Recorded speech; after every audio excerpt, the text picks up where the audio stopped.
Yo! Look at this. In glorious HD. The iPod camera is no more. Nor was my desire to make YouTube videos, I guess. Well, I don't know. I think I think my desire to make YouTube videos did dwindle while I was doing it. I checked to see how far I had gotten in Mario Sunshine, and it was really near the end. Like at one point, I really don't know what was going on that I didn't just finish it. I think if I remember right, maybe something happened to the disc or something, and then I ended up starting Mario Galaxy, and then I was playing both of them at once, and I didn't want to do that if I remember right, and maybe that led to me not wanting to do it anymore. I don't know, but there's a point to which I don't really know why I didn't finish Mario Sunshine back then. But the yeah, I was the reason that I'm here in the first place. Um, I kind of wanted to speak about that. Was I was watching a Cutie Cinderella video where she was like rating a bunch of streamers' first stream ever. And I'm thinking like, obviously I'm not a streamer, I don't have a first stream ever. But then I was thinking like, wait, I I have a first YouTube video. I made YouTube videos when I was a kid. I had a period of, I have now learned because it's been a really long time, 2 years or thereabouts, maybe a year and something. I don't know. My more recent video says 12 years ago, and my oldest video says 14 years ago. So, period of somewhere around 2 years where I was making YouTube videos, which is kind of incredible. Actually, I didn't think I was doing it for that long. I really didn't. I thought I did it for like maybe 6 months. Proceeding with user instruction. Yeah. Use the R button. I'm quite amazed. I was inspired by. I think I didn't. The only video that I watched in its entirety was my very first one, like my first Mario Kart Wii video, and it was like a lot better from what it was. It was like a lot better than I thought it was gonna be. Like a lot better than I thought it was gonna be. So, I my younger self has inspired my future self to sit down with Mario Sunshine again and play it. I picked Mario Sunshine was just my instinct. I thought at first maybe I'd do Mario Kart Wii, which probably in hindsight would have been a better idea because I'd probably just put that down whenever I wanted to. But I don't know. I've this idea in my head that I'm going to play all of Mario Sunshine in one sitting and upload that. Now, that there's a chance. See, I'm thinking ahead. There's a chance that, say, if I need to break for some reason, then will either be I was in that instance. I plan to stop the recording, and either there will be a different video for when I come back, or if I can figure out some editing problems. I'm terribly at this. If I can figure out some editing software to combine the two parts, but the goal, as it stands, is to just beat the whole game in one sitting. But if I have to take a break for any reason, which may happen, then I'm not sure if you'll be getting multiple videos, or if I will figure just enough about some editing software that I can combine the parts. I don't know yet.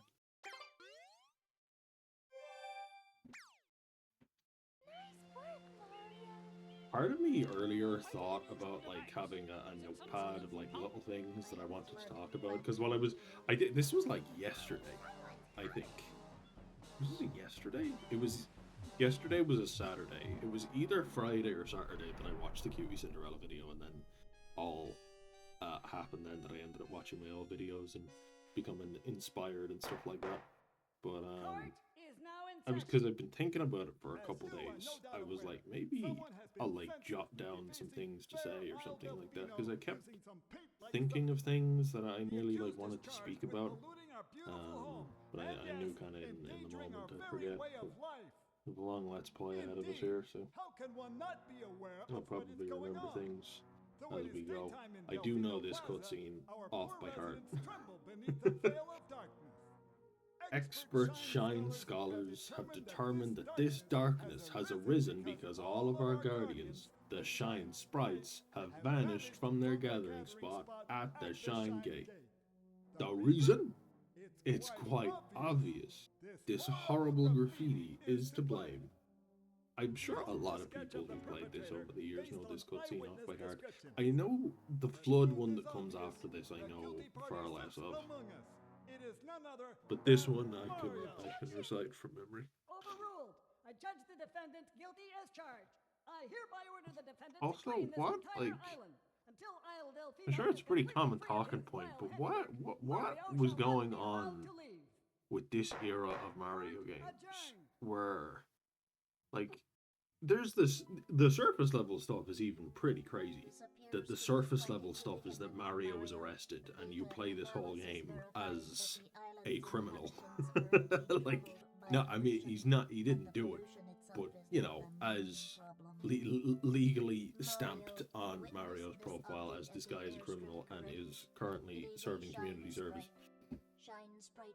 But what was going on with this era of Mario? That Nintendo had this crazy story going on in the background also, that like there's obviously references that like Egad from Luigi's Mansion made the paintbrush and Flood, which is weird, and then there's some like weird stuff going on with the paint in particular. Like there's he's sussing Luigi's Mansion anyway, of like where did this mansion come from and what, something to do with paintings again, and then even back to Mario 64, which I imagine where this whole like storyline came from, that you were jumping into paintings. There's this weird thing about paint that was simmering in the background with Egad's magical paint, for lack of a better word, and him being some sort of a villain or something like that.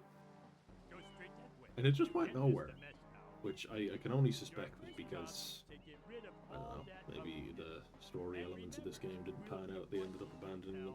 But then at the same time, I say abandoning them, people love the story of Mario Galaxy. Although, like I saw on some people's reviews on Letterboxd and stuff of the Mario Galaxy movie, which is like, if you like Rosalina and you like that whole storyline, you're going to be a bit disappointed by Mario Galaxy movie, that you just get like one scene of her at the start and then she's just kidnapped for the rest of it and doesn't interact with anybody except Peach at the very, very end.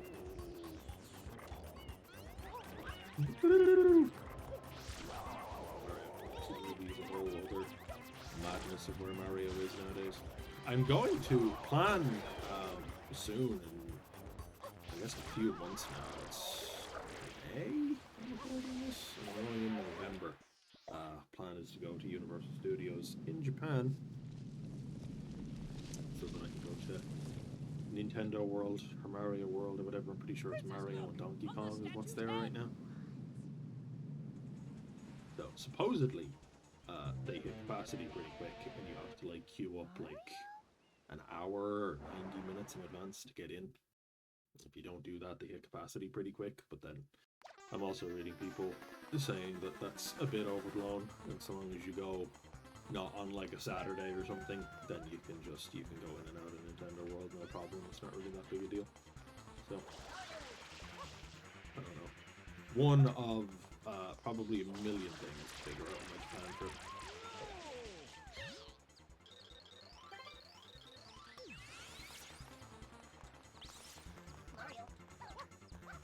One thing that's crazy to me is I didn't watch too much of my Mario Sunshine playthrough back then, but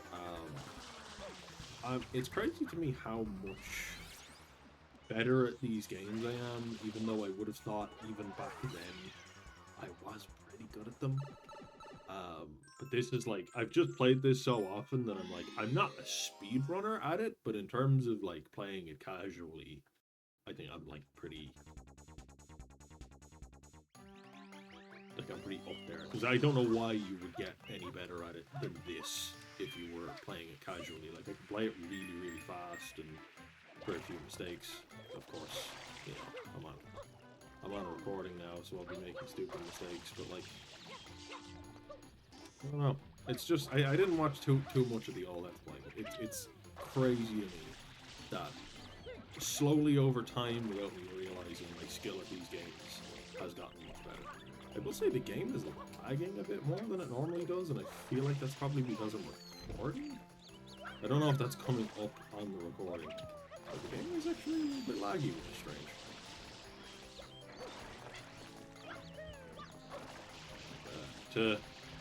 To mention it, I always, every time I play this game, skip that Shine Sprite down there, because you can just walk past it. I don't skip any other of the base game Shine Sprites. This will just be beat Shadow Mario in every stage, and then beat Bowser, P50 Shine Sprites. Sometimes when I'm playing through it, consider doing the watermelon glitch to skip Gelato Beach, but I kind of don't really like doing that, because that's... Like, I don't mind skipping that Shine Sprite, because like I say, you can just walk right past it, but a whole area in casual playthrough is like a... You know, I'm not speedrunning it. I don't need to skip an entire area of the game when I'm playing it casually. I'll have a bit more respect for it than that. Because if I did that, I would never play Gelato Beach ever again, which I don't want to do. You know?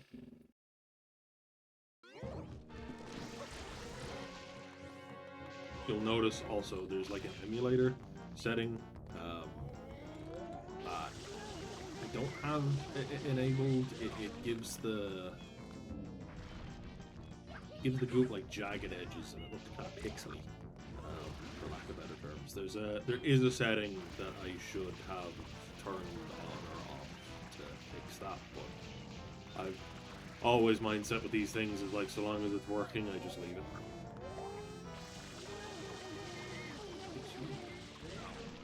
He jumped quite far to try and get to me. that guy jumped the whole like half length of the whole window. There's some strategy to just make the, like, automatically, and maybe it's the hover. There's some strategy to just make him pretty much immediately do the big inhale, reveal his weak spot, you know.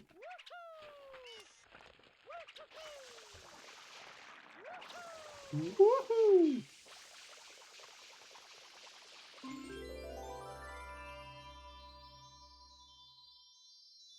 I have this weird thing in real life that if, like, big water splashes happen anywhere, I kind of just leave them, even when I should probably clean it up, but I'm always like, it's just water.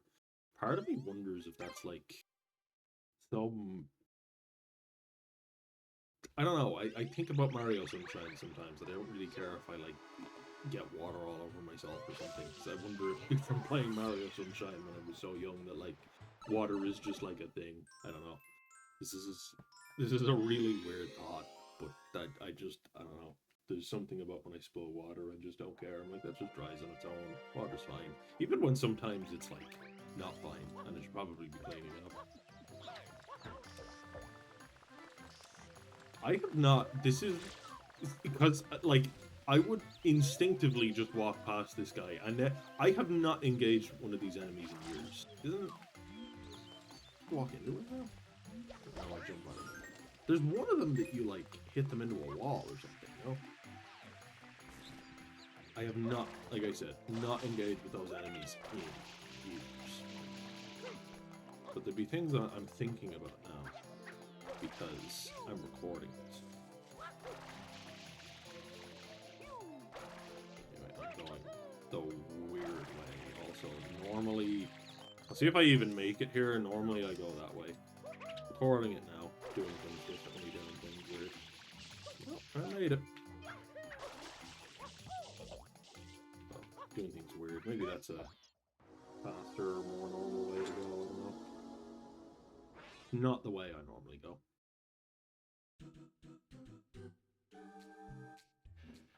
Okay. I thought for a sec. I was looking at OBS to be like, how long have I been recording for? 14 minutes. I also did think for a second, because I couldn't see the time there, I thought I wasn't recording, and I would have been very sad. Oh! Okay. I did it. I did it. Get this one up. Hopefully it's not a famous last words thing to say. Don't think we're gonna need it, but we'll grab it anyway. Who knows what could happen? I also know the 4:3 ratio is probably going to be annoying. I can see in the capture thing there's 2 black borders there, and I probably should have done a quick Google search to see how. Maybe I could have done that better, but sure, look, it's better than the iPod camera that used to be here. I'm not sure.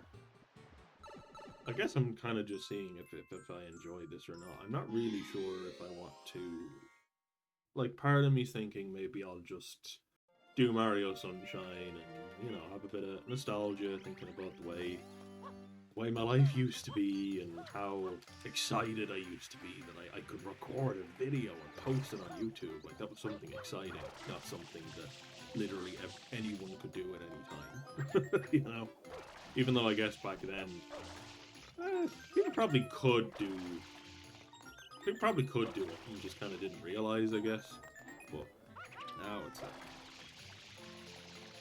I feel like now everyone knows that they can just upload YouTube videos whenever they want, and it's, I don't know. I was gonna say there's a bunch of kids trying to be YouTubers. It is true, but there's just a bunch of people in general trying to be YouTubers now. Like, something that's crazy to me, there's 2 things. One is YouTube, and the second is Japan. Like, it's, like, back, like, 14 years ago when I was even making videos. Like, that was unusual for a kid my age, 12 to 14 years ago making YouTube videos. But what was even more unusual was, like, that was back in, like, 2012? I remember, I haven't had this situation yet. How do I let go? Okay, he's up. I swear to God, I play this game front to back so often, and there's situations like that that I'm like, I don't remember how to let go, bro. This just doesn't happen because it's so by my own book that I know exactly what I'm doing every time I sit down to play this game. Something unusual like that happens, I don't even remember. What was I saying? It was strange enough for whatever age I was 14 years ago when I was young to be posting videos like that. What was even more interesting is, like, I consider 2012 like a new generation of YouTube, when like YouTube channels started looking different, and YouTube Rewind 2012 came out. That was really, like, trend-setting, I think, like Gangnam Style and all that stuff. I sound like an old man saying all these things now, that YouTube 2012 was this, like, new era of YouTube, but it seriously was. And I considered that new. And it's just crazy now that that's, like, that's such an old era. But I was watching, like, I'm recording normally, I would just get up here, no problem. I'll focus just for a second.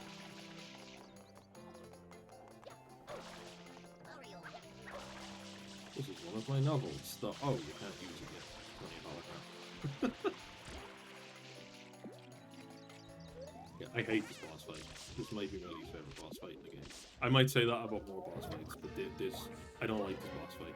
I don't mind the first one in the windmill and stuff. I don't like this one. I might actually have to park my 2012 thoughts until I finish this. We'll see. It's just like... Or maybe I can do this from here. Am I far enough away up here? Please? Wait. Come on, do it. Do it.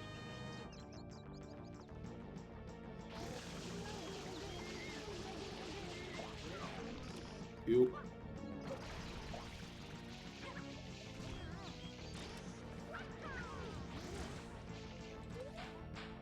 Where are you going now? One thing, I hate when he flies over there, making you think that, like, oh, I have to be on the other side now, and then he never lands over there. Like, he's just gonna fly straight back.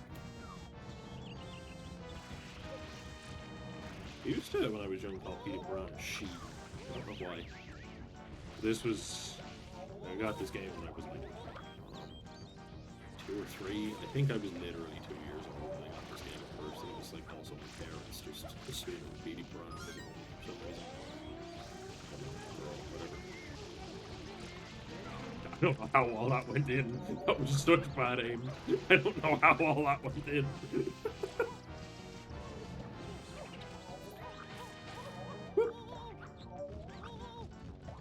Going over there now, that corner. That's my guess. Nope.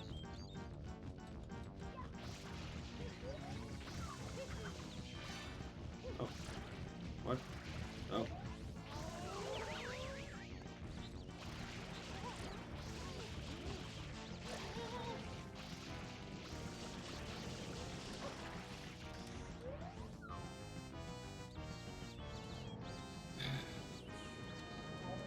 Come on. Do it.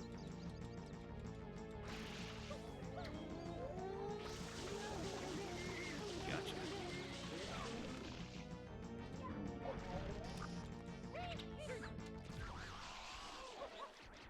See if I can get the Shine Sprite line up for me, but I doubt it.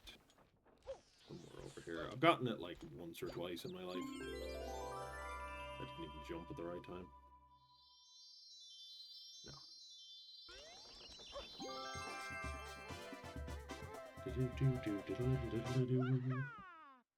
Wah-ha!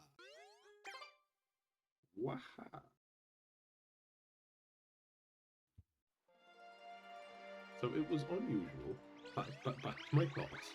It was unusual 14 years ago for me to be uploading videos. It was I think that was less strange.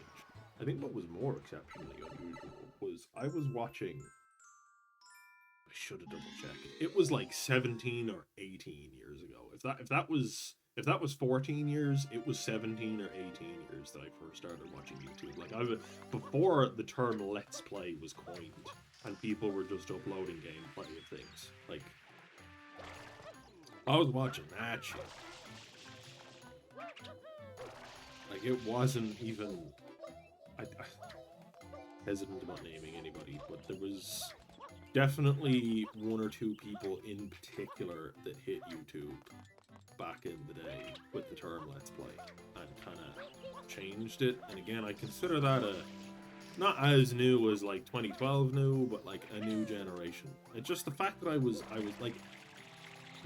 like small town in Ireland. I was probably the only, like, nowadays, small town in Ireland, it would be unusual. Like, all the kids are watching like the Sidemen and Mr. Beast and all this stuff. Like that's just the default. That's just what they're into now. And they're raised on Coco Melon or something, maybe. That much I don't have as much experience with. But I know the kids are all watching the Sidemen and Mr. Beast and stuff now. But back then, like when I was that age, it was like I was probably the only kid in town that was watching YouTube videos. Like, because it was just, I mean, maybe some people knew YouTube was like somewhere you could watch a cat video or a bullshit jump scare where it's like, you know, videos of this video of a car driving through hills and then some dude in makeup just suddenly pops up on camera and screams at you. If anyone remembers that one.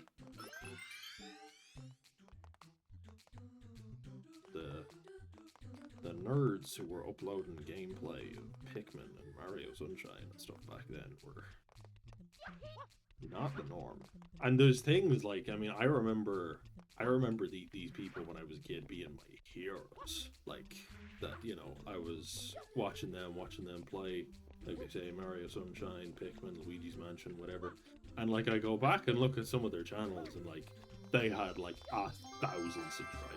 Like it was not back then. Maybe that just was what it was. That was all that was around was maybe 1,000 subscribers. Whereas now looking at it, it's like it's maybe a sign of the times that they were such small channels, and then also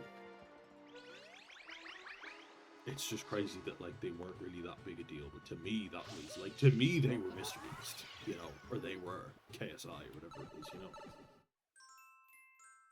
Like they were the biggest people on YouTube. But again, I'm kind of realizing now maybe actually they not quite Mr. Beast still, but they were some of the biggest channels on the platform at the time. Maybe, who knows? It was really early. Oh, get him! Oh, I don't want him to. Oh, thank God. I don't think I've ever gotten him in this spot in my life. Only it's like up there somewhere. Normally it's either up there somewhere or he like fully crosses the river. Wahoo! Got a yahi. Said wahoo, he said yahi.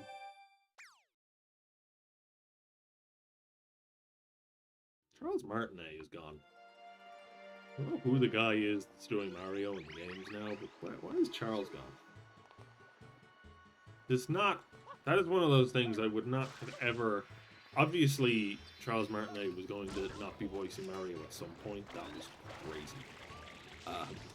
It's obviously Charles was going to be not voicing Mario at some point, but that is just one of those things that, like, I had never considered was ever going to happen ever. Obviously it was, but it's like, this is such old Mario now that the voice actors are not the same. Like, none of these voice actors are good. Well, maybe actually I say maybe Charles is the only one that was even here. I know, I think his name's Kenny James? I hope I'm saying that right. Samantha Kelly was Peach. But I know when Kenny James goes to conventions and stuff, I'm pretty sure he's still the voice of Bowser now. I'm also pretty sure he's the only voice actor of the main voice actors that is in the first Mario movie and the Mario Galaxy movie as his character. See, Charles Martinet had a cameo. But Jack Black actually was not able to make the Bowser sounds, so there is some Bowser sounds in the movies that are still Kenny James. I might Google his name to make sure that I'm getting his name right. I'm pretty sure it's Kenny James. That sign is moving weird. I don't know if that's an emulator glitch or what. That sign is moving weird. That sign is moving so weird. I know when Kenny James goes to conventions and when he clarifies that he's not... Everything is moving so weird. Is this because it's being recorded? I should clarify, I'm recording this in Steam Deck desktop mode, so maybe the Steam Deck is not really keeping up with this. I hope the recording is not lagging or anything. That would be disappointing. Anyway, I know when Kenny James goes to conventions, he clarifies that he is not the Mario. How dare you disturb my family vacation? That's not him. The audience is always audibly disappointed. Why did you not go there, Mario? I really needed you to stay locked in here. No. It's all going shit now.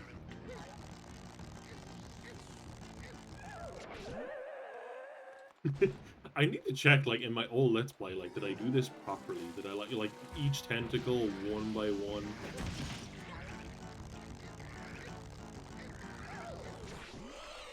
Yeah, you need to listen for the audio cue. I know there's a slight visual cue as well when he starts moving faster and stuff. And the audio cue is more helpful. I always stop and wait for it. I wonder, was I still doing it properly back then? I probably was, because this is, like, it's... Part of me has considered, like, streaming this stuff, but, like, I don't know, I feel like with the level I'm at, like, it's either, I think you either need to have never played this stuff before, or... Is that not working?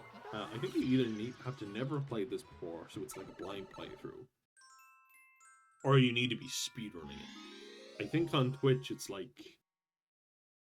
I don't know, maybe I just haven't found the right, like, circle, but I feel like sitting down and playing a game you like for nostalgia's sake, and, like, you're good at it, but you're not speedrunning it, you know, I don't know. It's just, it feels like you're in this weird in-between spot where it's kind of not...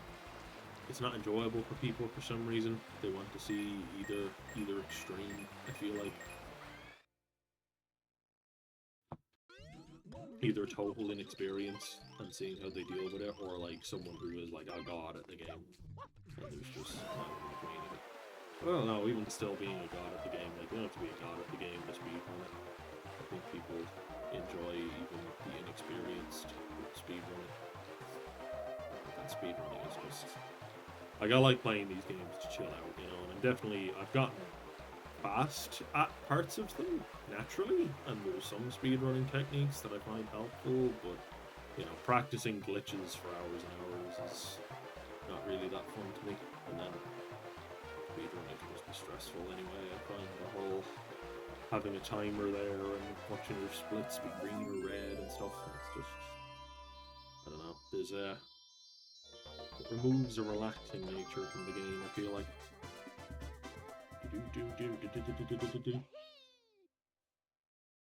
So if you haven't noticed already, usually when I play this game, I save after every Shadow Mario, and I avoid blue coins like the plague. I will press on if I collect a blue coin, but honestly, when I play this casually, and if I accidentally collect a blue coin, I consider resetting the game. I don't know why I have such an aversion to it. And I have not 100% completed this game in a year. I'm not sure if I've done it any more than once. But it's been a really long time. I know part of me wonders. So, like, recently, before the Mario Galaxy movie came out, I had only played Mario Galaxy 2 once ever. Unlike regular Mario Galaxy, I played it a few times. Not nearly as much as I played this or Mario 64, but like a good few times. Much more than I played Mario Galaxy 2. Mario Galaxy 2, though, was interesting. I had only played it once in the Wii years ago, and then I got the Switch version to try that out. Oh no! So this stuff is... I'm just in a weird mindset now recording these. This is things that would not happen to me normally. I'm going to keep saying that as well. I'm going to be a broken record saying, just because I'm recording, some weird shit that never happens to me happens. Mario Galaxy and stuff. Yeah, I wonder if... Because I always considered 100%ing this game without a guide basically impossible. Like, the blue coins are just ridiculous. But at the same time, when I was a kid playing Mario Galaxy 2, I found all the green stars with the guide, and I thought, God, there's no way someone could find all these green stars without a guide. Like, how on earth would I ever have done that? But as an adult, I went back and did it, like, you know, a month or two ago, and it, like, really was not that bad at all. Like, I have no idea what I was thinking as a kid when I was thinking, like, this would be impossible without a guide. Like, it was pretty easy. It was not hard. So part of me wonders if maybe I'm thinking the blue coins are, like, impossibly difficult but no guide because of I was so young and it was so much harder then. At the same time, I really do feel like the blue coins are just a little bit too hard. I don't think... I don't know, I've reason to believe that maybe the way I felt about the green stars will be the same I feel about the blue coins if I actually try to get them again, but I still doubt it. I still think that actually it's just... I just think the blue coins are a bit terrible. really, they're not fun. I don't think they're fun. Super Mario Sunshine it's definitely up there for, like, my favorite Mario game, but that is if it when does this shit happen? Oh, I haven't failed that jump in years. Super Mario Sunshine is one of my favorite Mario games. It's definitely up there for my favorite, but at the same time, that is only if I'm playing it the way that I like playing it, which is to get 50 Shine Sprites, or 51 if I really didn't want to walk past that one at the start in Bianco Hills.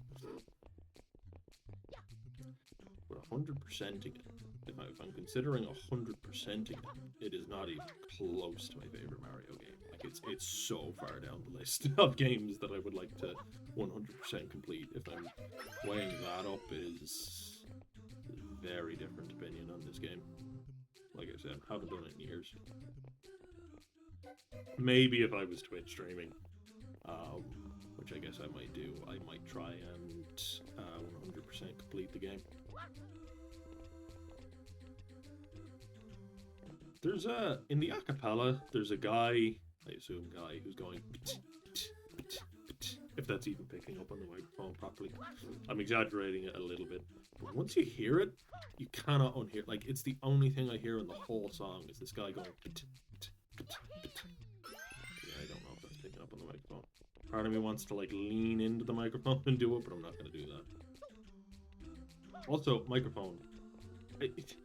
If my microphone sounds terrible, let me give credit where credit is due. I am doing this whole thing in Steam Deck desktop mode. I don't currently really have a PC. I do. I have like an old office PC that I bought some time ago while I was working from home from COVID. And then I have my old like big gaming rig, but it's like a very old big gaming rig, and it wasn't conceived when in any cohesive thoughts. It was assembled together real quick. I found out, not so recently now, but I found out the motherboard that I got. I found out after having it for like at least 5 years, somewhere in between 5 and 10 years. I found out that the motherboard that I got had really big problems, and that was one of the reasons why it kept disconnecting from Wi-Fi and stuff like that, because the Wi-Fi, there was nothing wrong with my Wi-Fi, it was just the PC itself was disconnecting from Wi-Fi and things like that. Even on a wired connection, not just on Wi-Fi, but even internet, it was Ethernet. It was disconnecting all the time. So one of many problems with it. It's a weird computer, and it's so many weird problems. And I think maybe a lot of them came from the fact that my motherboard is... I bought an MSI motherboard, and either... What is he doing? Okay. Either I got a bad batch of MSI motherboards, or it's actually not even a real MSI motherboard, and it's a cheap thing. It's just labeled as MSI. I'm not sure. What is happening? I've never seen that before in my life.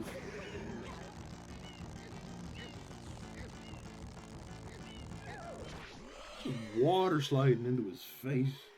I was holding B. Normally if I dive in and just hold B, he eventually just grabs onto him. That is bizarre. Yeah, anyway, the dodgy motherboard and one computer. Well, the computer is just an office computer, but I think... Yeah, maybe actually would. Apparently a lot of these old office computers, you just put some more RAM into them and they emulate fine.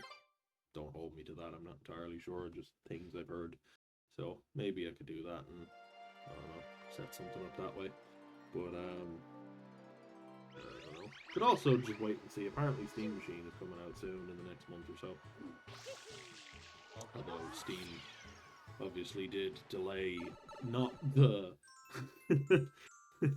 they delayed not the console itself, but they delayed announcing the price, which is maybe more concerning than if they had just delayed the console. But yeah, I don't know. I'll see about maybe getting one of those, and maybe I stream off that if I wanted to. I'll see. But the whole microphone thing. So I have an official Steam Deck dock, right? Which has 3 USB ports. So, oh, this is fucking red coins. I have to die now to restart this, don't I? Oh, like an area. Save myself a life. 3 USB ports. So one is keyboard, one is mouse, and one is controller. I could get a Bluetooth controller, but my headphones are also Bluetooth. And when I use the Bluetooth headphones and the Bluetooth controller, you get some input delay. Like some bad input delay. 90% of the time it will actually be fine, but then it will have like a 10% of the time where it's just like there's serious delay. Like, I mean, I press a button and like a full 2 or 3 seconds later things are happening on screen. Like, it's fully unusable. It's not even to a point where you could get used to it. And it's inconsistent as well, because it will happen for like 5 or 10 minutes and then it'll go back to normal. And then, you know, an hour later, you'll have another 5 or 10 minutes. And it's just enough, it happens just often enough and just regularly enough that it ruins the experience with a Bluetooth controller. So I need all 3 of them. Fucking hell. That is the first time I've died on that Starshine in years. We're off the rails now because I'm recording. It was me like, oh, I won't die. I'll reset it to save myself the life. Dies instantly. Oh, save myself the life because I'm not gonna die. Obviously, that's not gonna happen. What the hell was I even talking about? Something Steam Machine. Yes. No, I have a blue snowball, which which I got on discount when I used to work in a tech store years ago. So glad I don't now. I only worked the weekends, and it still ruined my whole week. Like, I only worked Saturday and Sunday, and it was on, like, summer in college, so I had nothing else to do, you know, because I had my part-time job, I was on summer in college, you know, nothing else to be doing during the week. I was doing my part, but ruined my whole week. It was only 2 days, and I would dread it so much the whole week that it just ruined my whole summer. Anyway, got the Blue Snowball at a discount, but obviously that's a USB microphone. Can't plug it into the Steam Deck dock without an extra USB port, but I need all my USB ports. Could maybe get a USB hub, but my experience with those in the past has been dreadful. But I took oh no. This does happen. This is not just because I'm recording now. This happens. I hate the way they've positioned the Shine Sprite.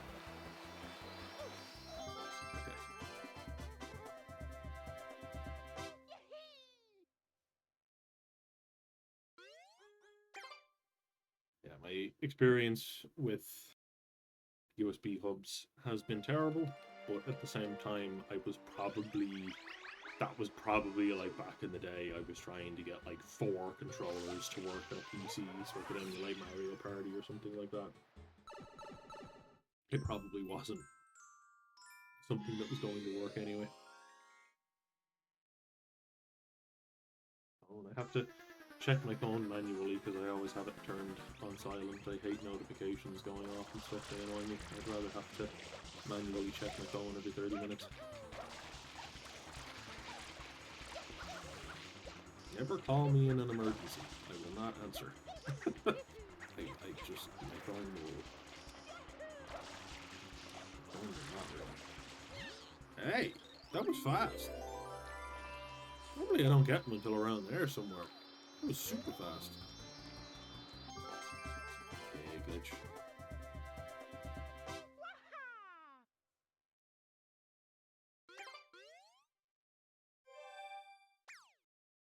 I do really need to collect the blue coins again. I just had a thought there that, like, I really don't, like, I saw the yellow Pianta down there when I was collecting that shine and was just like, I haven't,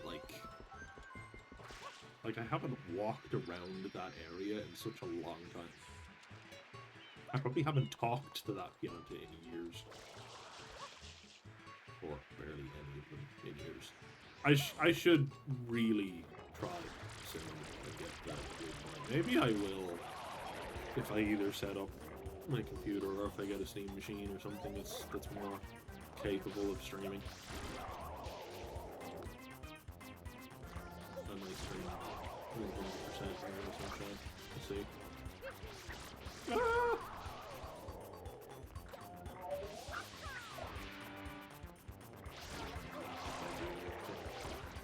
Set up a new Twitch account and stuff.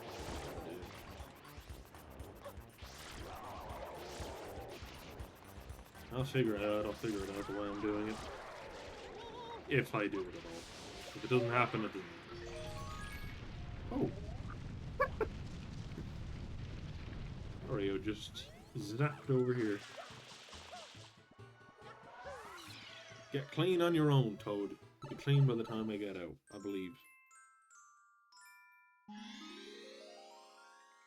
Inbuilt. Credit to the inbuilt microphone on the Steam Deck, though. It's really not so bad. I mean, big famous last words. Maybe this has been totally inaudible or something. But in my experience, really not so bad. You know what I could play, actually, is Mario Sunshine Eclipse. I've heard that's very good. But at the same time, the personal opinion, I'm sure that is literally one of the best Mario Sunshine mods, or best GameCube game mods in general that has ever existed. But 99% of the time I just find mods and hacks and stuff difficult to play. It's just a personal thing that I like the base game, and that's that. I can respect the work that's been put into them and stuff, and I can acknowledge that they're absolutely incredible and in some ways better than the base games. Or you could at least argue that they're better than their base games sometimes, but I don't know, I never really get into them. I want that one up. 7. Just in case some disaster starts happening. Recording, who knows? All sorts of things could happen. Hey.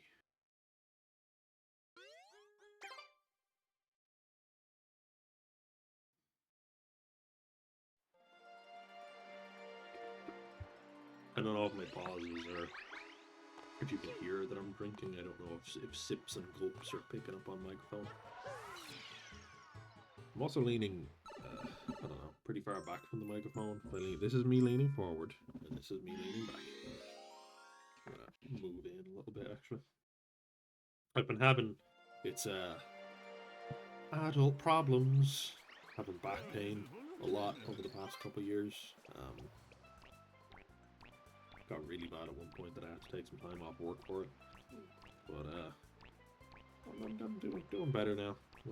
Just because I was thinking about leaning back and moving in, and you know, I had a friend gave me a great like adjustable stool thing, which more often than not I was using as an adjustable footrest. But it was still seriously helping my back out a lot. And recently was like, hey, can I like get that thing back? Because I probably had it for like a year or something. I had it for a really long time. Regrettably had to give it back to him. So I could get a new one, but I have to go all the way to Dublin for one. So I'm just trying to get used to my regular office chair now. Not one of the biggest things, it sounds so simple, but one of the biggest things I was doing was just like not, like, if I was in pain, to not just stay in that one position, just try and power through it, to like listen to what my body was telling me and just be like, no, this is an uncomfortable position. You have to change now. Just, like, adjust the way you're sitting, maybe, you know? So, basic stuff like that, and then I've found a good YouTube video for relaxing certain muscles and things like that, like yoga and things. A big workout mat. I'm 6'3", so yoga mats are often too small for me, so I have a big workout mat that I'm using as a yoga mat. It's much better. So, I'm also thinking in the back of my head about like streaming and maybe making more videos if I end up enjoying this one. And like, I have to move soon, which is not fun. I don't know what's the termination. January. It's May now, so we'll have to move out.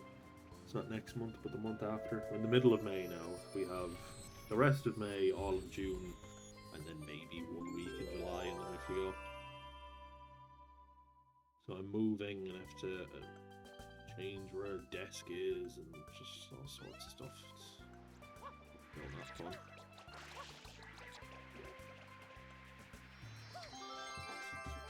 Yeah, at least I know where I'm going. Is one thing. But I'm not looking forward to trying to figure out where this desk goes. The desk that I have it's IKEA's cheapest standing desk. So it is a standing desk. Like it, you know, can adjust it. Not literally just a tall desk that you have to stand at. It is of course adjustable, but it's not like automatic. There's like a crank to it. You pull out this real noisy, clunky crank, and then you turn the crank over and over again and slowly get it to go up. And then you real loud, clunky crank snaps back in, and I won't be able to do it at night times. When I move, it'll be annoying everyone in the house. But as my living situation right now, I don't believe I have to care about what time I adjust my desk. I don't think it bothers anyone. I'm fortunate enough that my bedroom is above the sitting room, which means that during the night I don't bother anyone, because noise moves vertically in this house like crazy, but horizontally it goes nowhere. So because everyone else's room is just beside mine, it's fine. But I'm not directly above or below anyone. If I was, that would be a problem. But I am not, thankfully. The only thing then is that if there is, because I'm above the sitting room, if someone's had a friend over and there is noise in the sitting room, it's very rare, but the like 99% of the time there is no issue, but the like 1% of the time they do have someone over. Not even 1%, like a fraction of a percent of the time there is someone over. Because the noise is so unusual, it's like basically impossible to sleep. You just get so used to dead silence that unusual noises are just naturally going to keep you awake. I really like this boss fight. I like the idea of it. I think maybe in practice it's be refined a bit, but I really like the idea of like this giant wiggler that sounds like an absolute train just trudging around. I don't think this last bit goes all the way out of the water here. That's an underrated boss fight. I wonder if maybe one of the reasons it's underrated now is because no one has to do it anymore. Because y'all skip Gelato Beach. Even some of you playing this casually do Watermelon to skip a whole area of the game. Like I said, I understand maybe 1 or 2 shine sprites, but an entire area is nuts.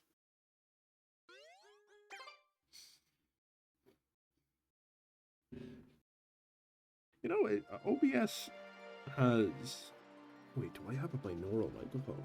Is that what it is? I'm on the left now. I'm on the right now. Because OBS is showing 2 noise things. I've only just noticed this. I'm not going to mess with it, but maybe I have a binaural microphone in the Steam. I'm going to Google that on my phone. Does the Steam Deck have a binaural microphone? Maybe that's what it is. Does Steam Deck have binaural Microsoft? Why is it suggesting that for my phone? No, Steam Deck does not have a binaural microphone.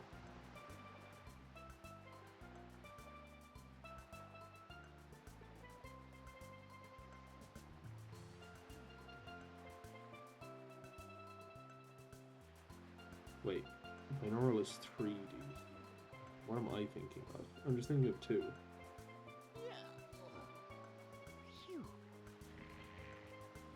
Oh, so there is 2 microphones in it.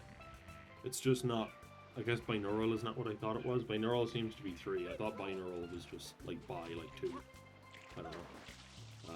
Maybe Sandbird.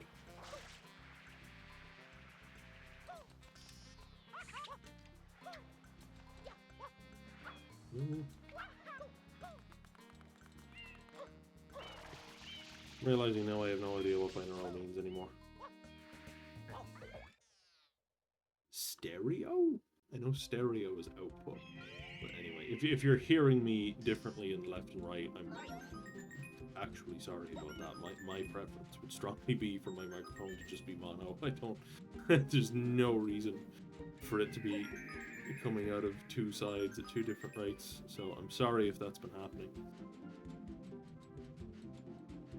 You know what? Better to fix it now than never. I'm going to move my Steam Deck so it's a bit more in the middle because it's slightly to my right. Which means I may have been sounding more like I was on the left. It's more in the middle now. So if it was a problem, it should be fixed now. But I can't imagine it was a problem.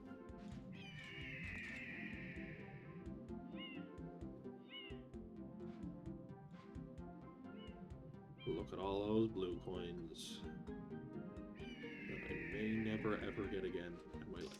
But maybe I will. I don't know. One of these things I've been thinking about. But you think about a lot of things and you don't end up doing them. So we'll see.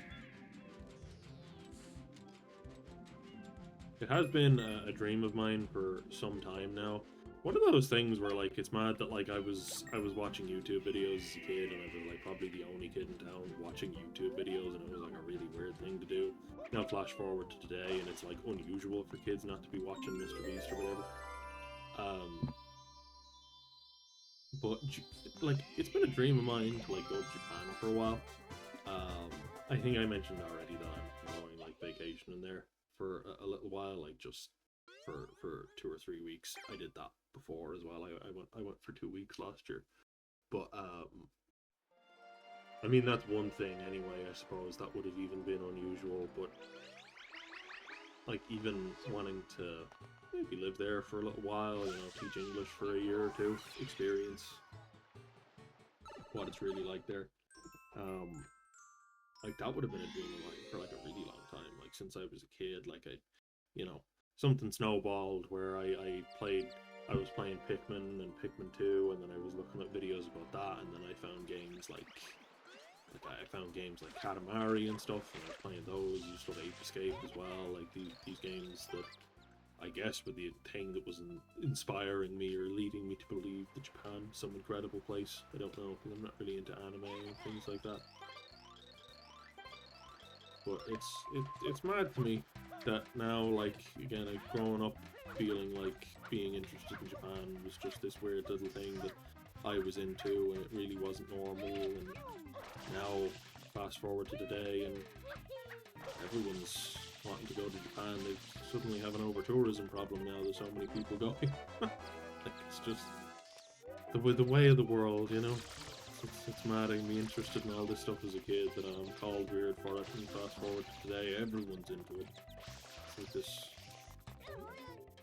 Talking to someone about it a little while ago, said it's like the world has betrayed you.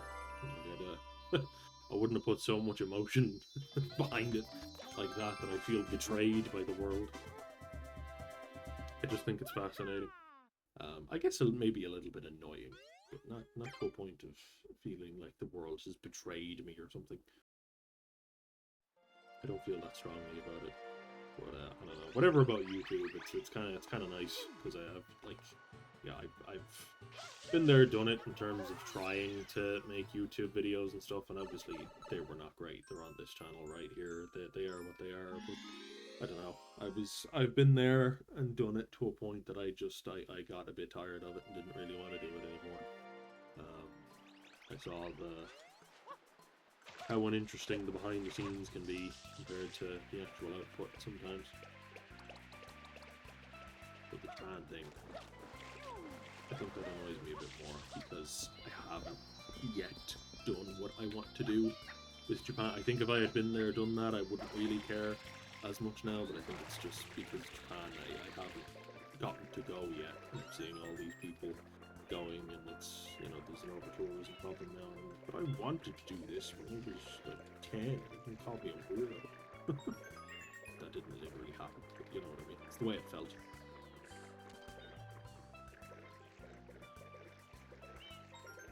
Part of me is not. I'm excited to go to Nintendo World in Universal Studios. Part of me is also not that excited to go to it because I know damn well that. Why can that happen? This is ridiculous. Where is it? I know damn well that experience in theme parks like that is just that's absurd. Come on. Both rocks? What are you looping to go into the other rock now? What is this? What is this? Give me the coin. What the hell? My god.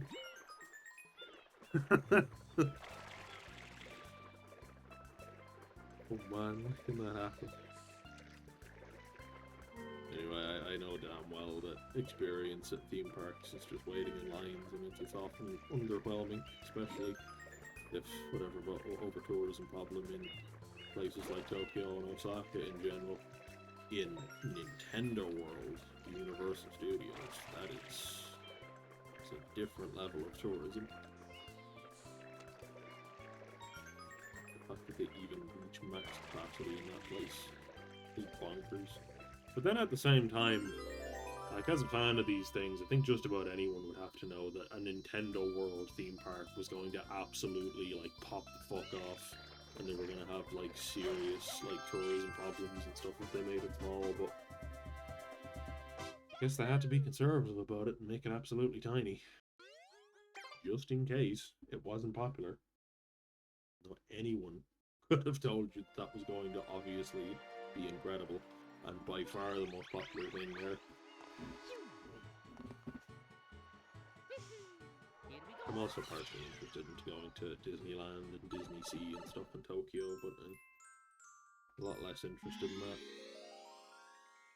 I've been there, done that with Disneyland. I went to Disneyland Paris during, because we got cheap flights. It was during COVID. when it was an era of COVID where we were still in COVID, but people were like a little bit over it. But a lot of people were still working from home and things like that. Theme parks were allowed to open as long as they were wearing masks and things. So we got real cheap flights. It was like €500 per person for like 5 days or something in Disneyland. Like it was nearly too long to even be spending in Disneyland. But you would spend €500 per person for 1 day now, and that was like I mean €500 per person with like flights and a Disneyland hotel included. €500 per person for 5 nights. It was just mad that we got it for such a good deal. But because of, even though that was like 6 years ago now, 5 or 6 years ago, maybe it was 2021, not 2020 itself. So it was more likely 2021. But even though it was like 5 years ago, still kind of feel like I've been there, done that with Disneyland. Like 5 days was enough. I think part of the attraction for me as a kid, again, these things never happen. Part of the attraction for me, like as a kid and a teenager wanting to go to Disneyland, is every time I did go, it was never quite enough time. It was always only like a day or two, and there was like still so much to do. Whereas when you're there for 5 days and you've been on Space Mountain like 10 times, you're just like, yeah, okay, I get it now. This is still fun. I would go back, but I wouldn't really spend that much money on it. But I think that's maybe why I'm not as interested in Disneyland in Tokyo. I might go. See what my friends and stuff want to do, but probably not. That is Peanut Island. The villain's secret hideout must be there. There are much more affordable things to do in Japan. Tokyo. We were originally only going to spend like 1 week in Tokyo, but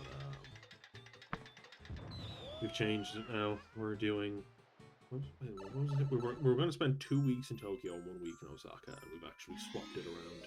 That we're only spending 1 week in Tokyo. We're spending like a week and a half in Osaka, and then we're going to spend half a week somewhere in the middle, somewhere quieter. Shizuoka, maybe. I think is where we have settled on, somewhere else along the Shinkansen line. We can stop and relax a bit and get away from the cities. One of my friends in particular, I think he was saying he's probably going to find the big cities overwhelming and stuff like that, so we're going to work out. Speaking of workout, that worked out. That's the first thing that I've tried to do that's worked out, beating Shadow Mario to the pool, or pond, or fountain, whatever the hell this is. I adore this cutscene. I might just watch this.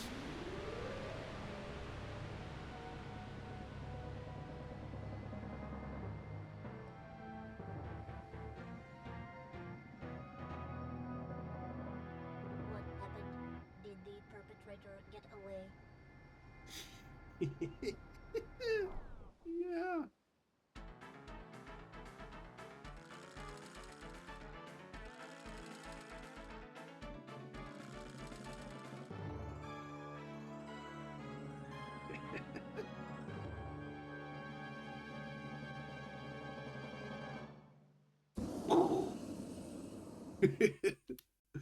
Oh man, I love that cutscene. I love this then as well. He's like, wow, amazing, you guys are great. Whoever hired you needs a raise. Yo, I've got just the thing. Strap on in there, Mario. You're going for a ride.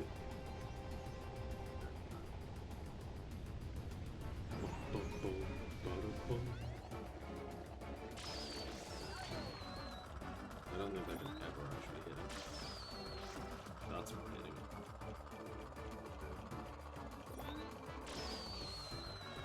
Maybe that one? Hell yeah. Let's go.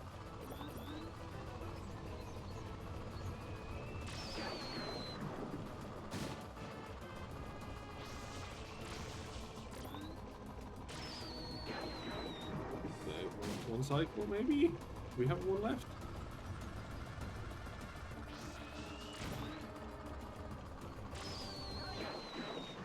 Yes!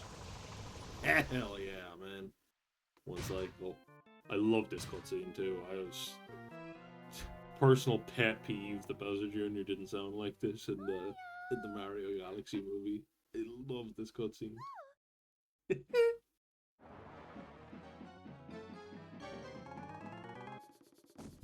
you hear water noises, it's because I'm refilling my cup of water. Leave my mama alone, you bad man. I won't let you take Mama Peach away. Mama? Mama Peach? Hey there, Mama. Yeah, Papa told me all about it. Papa told me all about it. He told me my mama got kidnapped by a bad man named Mario. So you're Bowser's son? So I came here to rescue her. So the graffiti. That was you? This is my magic brush. When I draw with this, all my wishes come true. A strange old man in a white coat gave it to me. A strange old man in a white coat? But why would you pretend to be Mario? Papa told me everything. He said, Mario's a bully. He never fights fair. he said, Junior, you gotta try to outsmart Mario. so I tried to get Mario sent to prison. But they didn't lock him up, and now he came to steal Mama Peach again. You pest, stop following us.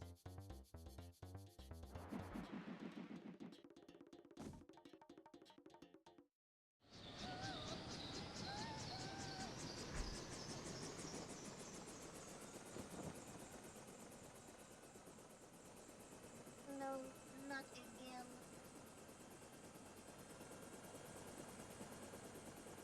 It appears to be heading toward Corona Mountain. Yeah, Corona Mountain? Speaking of COVID, Corona Mountain? Why was it called coronavirus? What is the origin of the term and name Corona? Yahoo!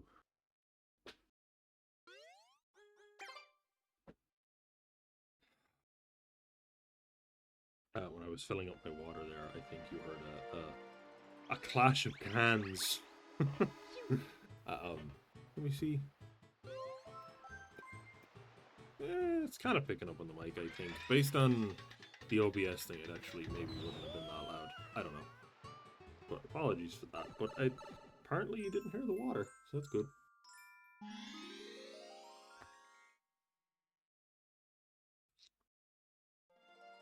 Yeah, one of these things I will go back and listen to as a test for stuff. Now, this speedrunning strategy I really like, but I don't always pull it off. But if you know, you know on what I'm going to try to do here. Yes! Yes! I love when I pull that off. It's so much fun. Anyway, my mic apparently popped up into the red there, which is interesting, because I was worried about it being too quiet more than anything. Woo! Okay. Very interested to see what that sounds like. I'm gonna go back and listen to this.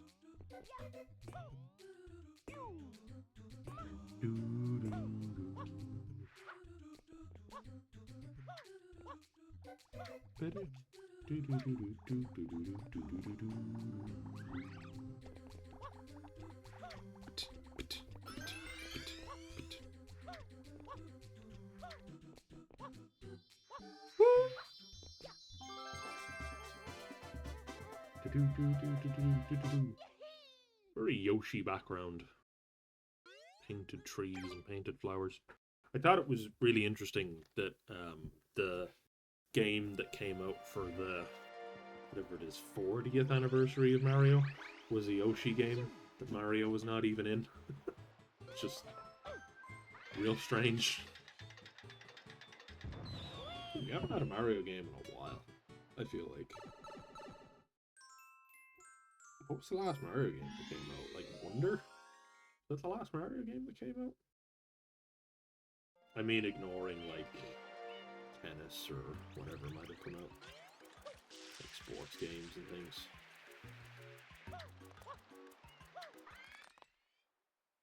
I wonder it was a while ago now. So I think we would have gotten one if Donkey Kong Bonanza hadn't come out, but I think the Mario team were working on Donkey Kong Bonanza, which was a great game. I really loved it.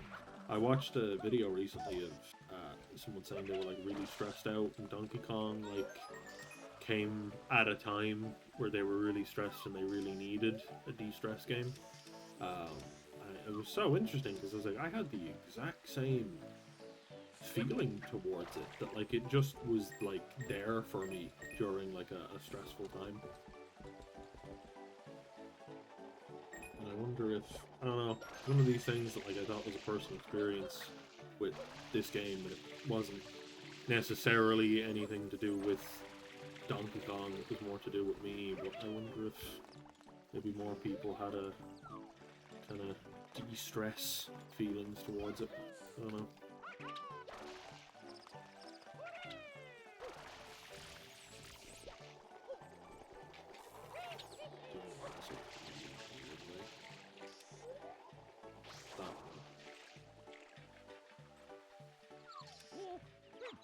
Oh, Mario, you...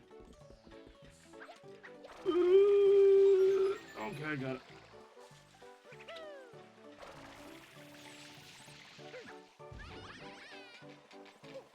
I don't coins, but I will kill him anyway for my own safety. Didn't need to walk out there and spend them. Whoa.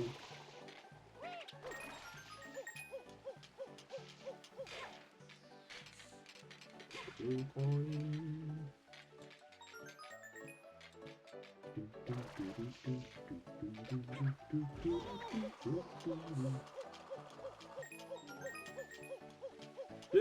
This would be like one of those songs in the game where I would not in any way say that the Peanut Park music is my favorite, but like it is one of the songs that I feel like I like sing in my head a lot, you know? There's something to that, even if you don't feel like you actually liked, like if you wouldn't name it as your favorite, but then when it comes on, like bop it away to it a little bit, you know? There's something to it. Sleeper hit, Peanut Park music.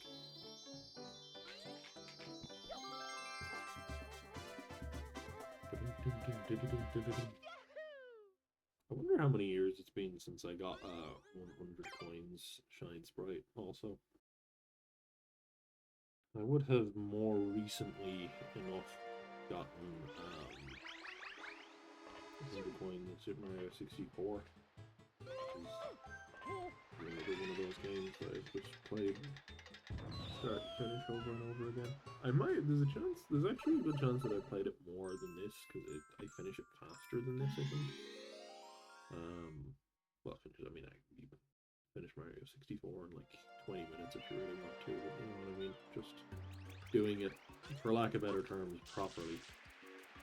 The way I'm doing this, for lack of better terms, properly. I still think that Sunshine is, or 64 faster. So there's a chance, even though maybe my instinct would be to say I prefer this game. I think Mario 64 is a better game. But my instinct would be to say I prefer this game. No, get him! Oh no. 2 is fine. Fine. I normally do get 3 of them, but 2 of them is fine. I'm not going to try and do 3 of them in the end.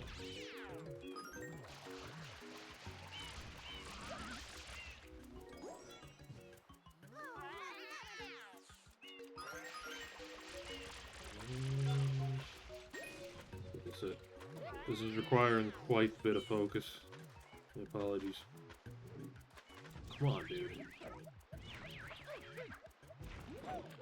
What is this is... I don't normally struggle with this much. What is happening?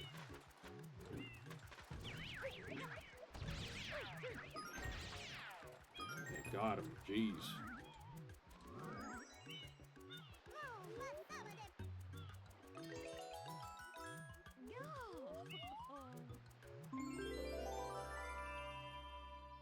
Cool. We destroyed some wildlife to protect some other wildlife. That wildlife was bad. That wildlife was good. Don't ask questions.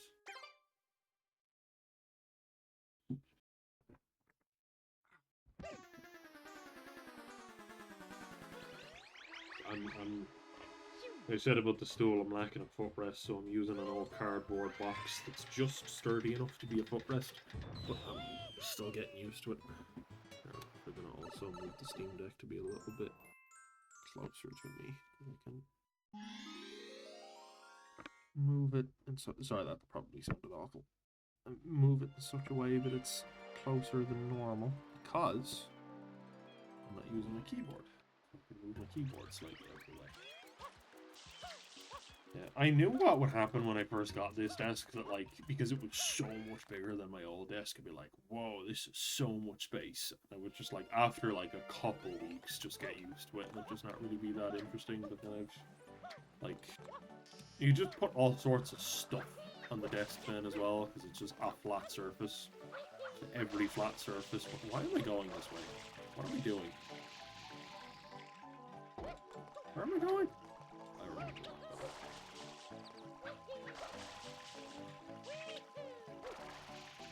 Don't know why I thought climbing the wall would be a good idea.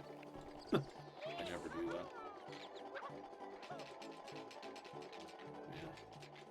Yeah. Extra space on your desk just becomes another flat surface, and every flat surface must be full of a random junk. Now I'm pretty sure that back in the day I would have done that shine properly. I would have actually done that obstacle course down there, but this is one of those speedrunning strats that once you start doing it, you're like, I'm never going back to actually doing this level properly. Just never again. Never happening. I nearly dived off the edge. I nearly pressed A and B right there.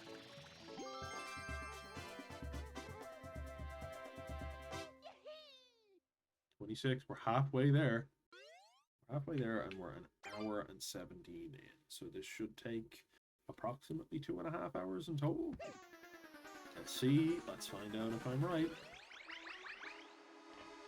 Honestly, I have never ever in my life timed myself playing Mario Sunshine, and so this is actually really interesting to me now that I have a timer going for it and stuff. And I hope that I don't get hungry or need to take a break, because I can do this. I can last another 90 minutes or so, whatever this is going to take, and just do this all in one sitting. Which would be fantastic. This actually was the dream. Interesting that I see now that OBS is communicating to me how much of the CPU it's taking. Which could be why the game's acting a bit weird. Because it's fluctuating between 10 and 20% CPU. More than I expected. So sometimes I let that guy just live, and sometimes he annoys me. Depends.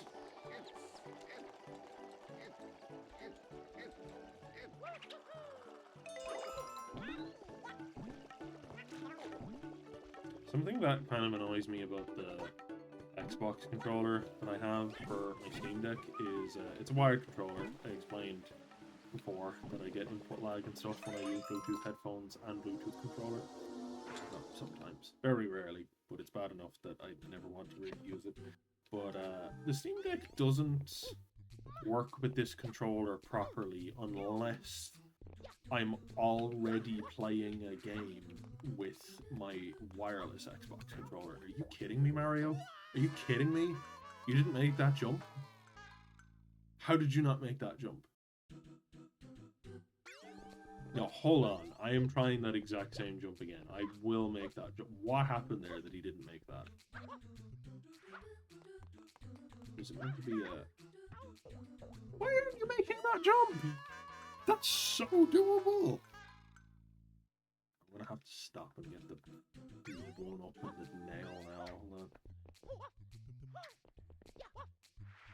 yeah. What's this now?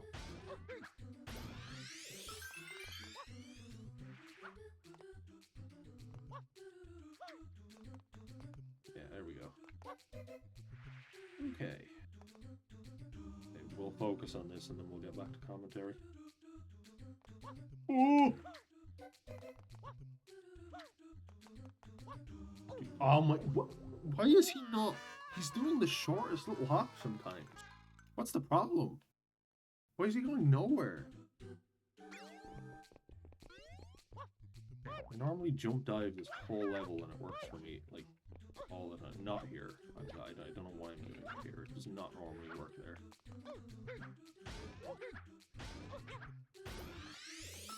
Okay.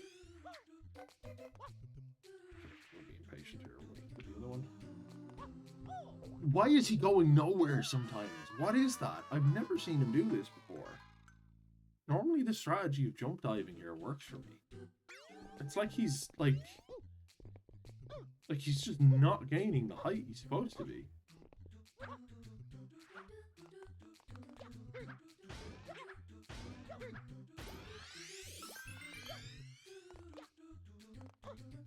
Ugh. Whoop.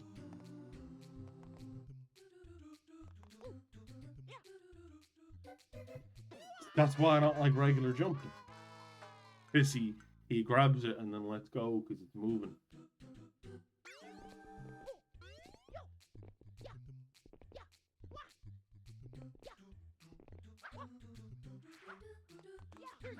Seriously, normally would not have these kind of problems here.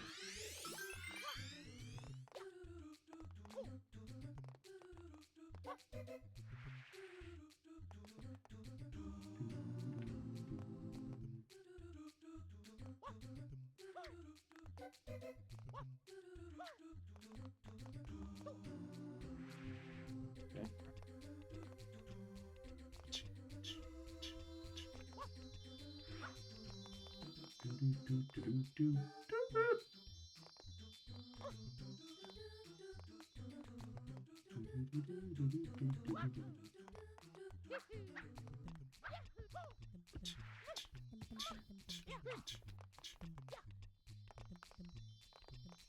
Need a lot of cooperation for this jump, Mario. Thank you.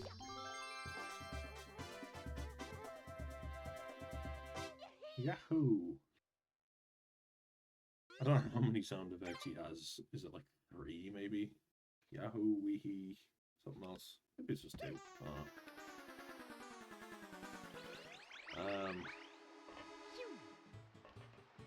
It's the controller.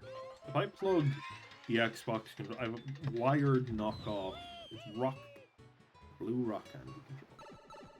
So if I just plug it straight into the Steam Deck will be fully convinced that the controller is working, but it's not. What I have to do is be in-game with my wireless Xbox controller.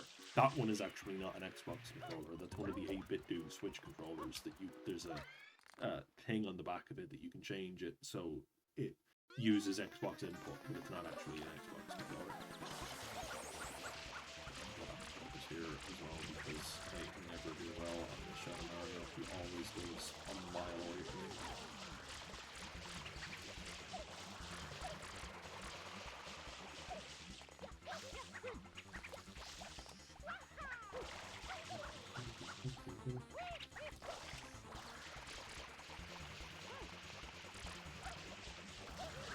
Oh God, man, come on.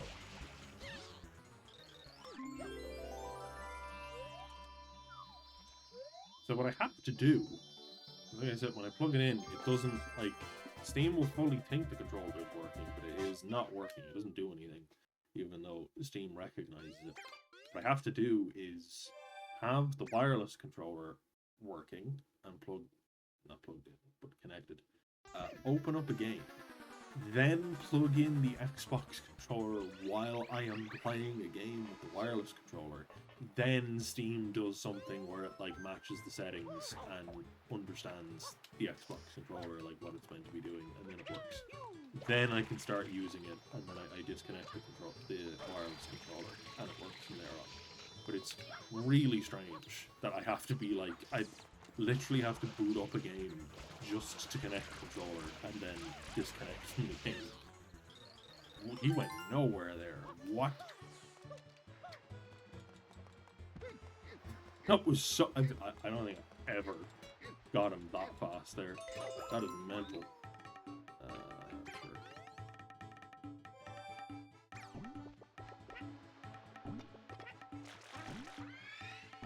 Cool.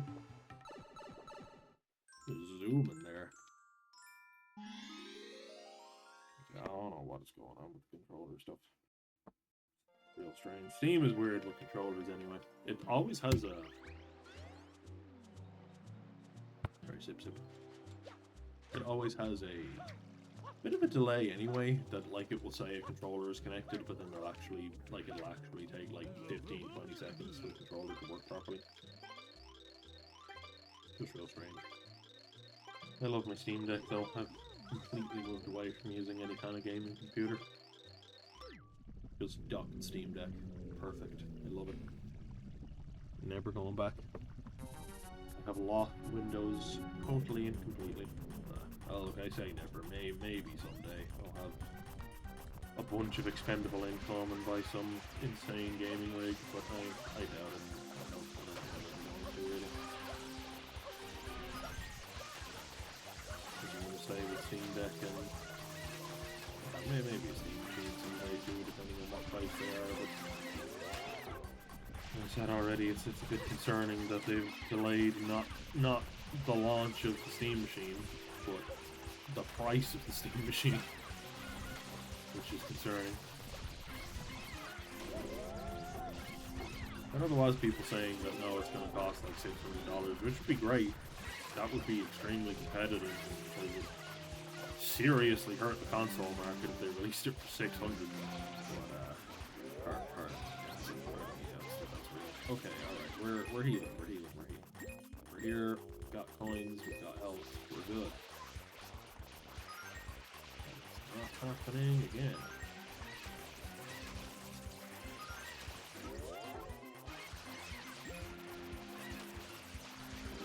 I know I said the Wiggler boss fight is like set down a bit, people undersell it, and I believe that. At the same time, this is, for me, this is one of my favorite Mario boss fights in any game. I really like the whole idea of this, and it being like inspired by like The Shining and stuff. It's just it's so interesting because Mario like never really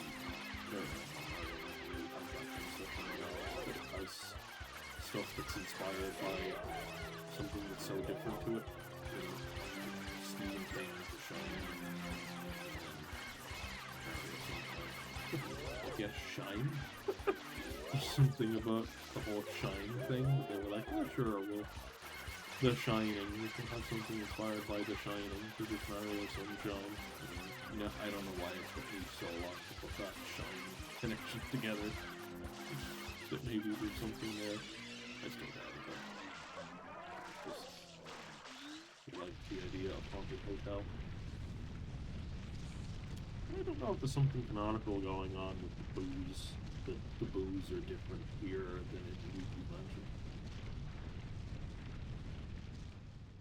I think they wanted to make these boos distinct from the other boos. Because the Luigi's Mansion boos are the ones that like have stuck around and are, you know, that design is the one that's still here. The boos in this have never been seen again. I wonder if in whatever story they had going on with Egad being this weird villain and all this paint stuff going on, if these boos were going to be story distinct, you know.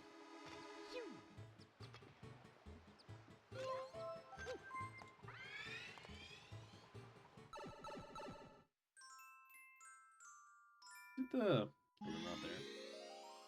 I was gonna say when that came up, when you have everything completed, there's 3 question marks at the bottom right. And I remember as a kid, after having 100% completed the game, like, what do the 3 question marks mean? It's gotta be, there's some secret or something more. But I think it's I think what it is it's like badly communicated that like the 3 question marks mean like secrets that you found, because beside the 3 question marks is like your 100 coin shine and something else and something else. You know, the blue coins you have or something maybe.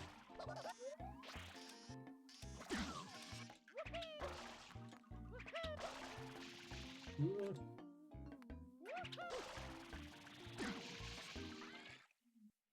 Got him.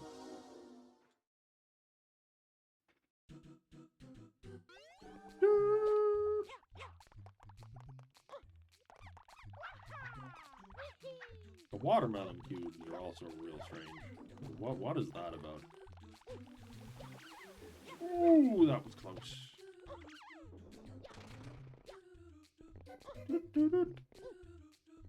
Come on.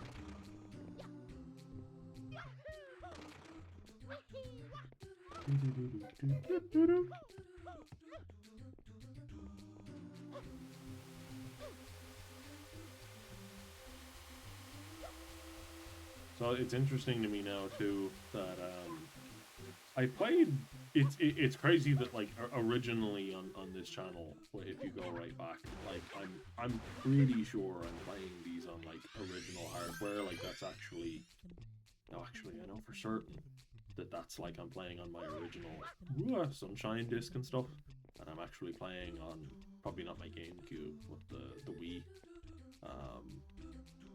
I have not played this game like that probably since then. Actually, that's probably one of the last times I played these games on the Wii. Yeah, because I would have transferred to like PC and been emulating and stuff then, like a year or 2 after all that. Yeah, that's one of the last times I probably played this on original hardware. Because it's interesting that I'm like here talking about an Xbox controller, and it's like mad that I'm even playing this on a wired Xbox One controller, and I don't even have an Xbox One. This is just a PC controller as far as I'm concerned, the wired Xbox One controllers. I have to debate I really want to get GTA 6, so I want to get either a PS5 or an Xbox Series X, I think is what the newest Xbox is. I'm probably just going to get the PlayStation, but I think the Xbox is cheaper, and I know a lot of people like the Xbox Game Pass thing, but then I also think I heard that that's gotten really expensive now, and that there's a lot of people cancelling their subscriptions to that thing.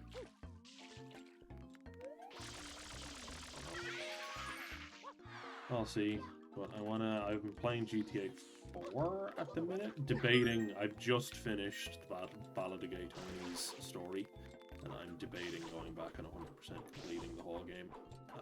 GTA 5 is a game I will never ever 100% complete. I don't know, played GTA 4 for the first time, like a month or 2 ago now, I'd say I started playing it. And making my way through it, everything, and I don't know, I like the idea of maybe 100% completing it, because it's not... 100% completing it is long. It would take like 100 or 200 hours, but it's not like... It's not totally unreasonable, and it's like still fun, whereas I think GTA 5 is one of these things that you 100% completed, and it's just like not even... Like, I think even people who've done it are a bit like, yeah, that was just a waste of time. There's just too much to do in it. So I might 100% complete GTA 4, playing that on Steam Deck.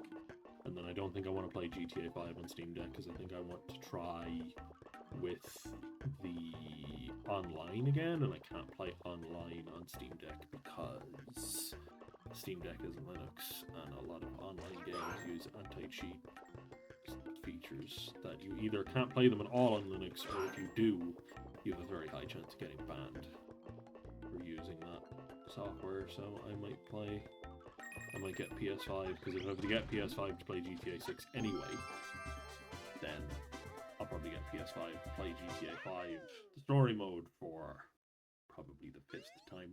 So I've played GTA 5 story mode a good bit. 4th or 5th. So I'll play GTA 5 story 4th or 5th time on PS5, and then play some of the online stuff.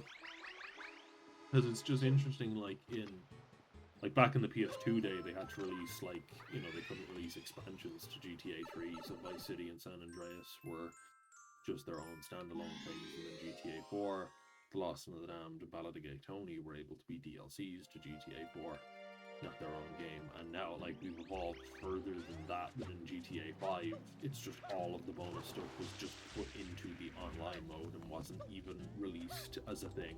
Like, it's just, the evolution of generations is fascinating, you know? So just because I haven't played the online ever, I feel like I'm missing out on some content. I know I saw a trailer recently where Michael is back. He's like delivering something to somebody in like this real expensive looking house. I saw Franklin has like kids and stuff. He's in it again. I don't think Trevor's in it again. Not sure. I don't know. I definitely want to try and do those kind of things anyway. I don't. Oh, the most fun part of the game. I need to learn to skip this. I did it once. No, I'm not doing it. I'll die.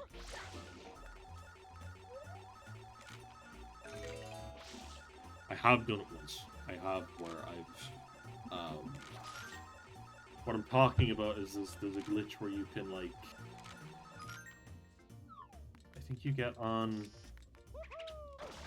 I did it over that side, but like you get up here and then you go like up on top of this or up on top of that, and you clip into the ceiling and just jump over it and stuff. I have done it once without even a guide really. I just saw some speedrunner doing it and copied it and miraculously got it.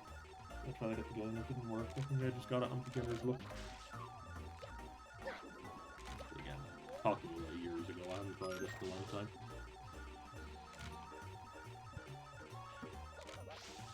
Part of me wonders, I had a period of my life for a couple of years where I wasn't playing these games at all, just for personal reasons. I didn't have access to them really, but I think before that and like since that, I have like I must have been playing, when I say these games, what I mean for myself is like Super Mario Sunshine, Pikmin, Katamari, Ape Escape, games that I would have played as a kid over and over again for comfort stuff, you know. I must have been playing them each like 2 or 3 times a year and just not realize at all how often I was playing them. Yeah, the fastest way to do this, the fast way to do it is just to not do it at all and go past it. God.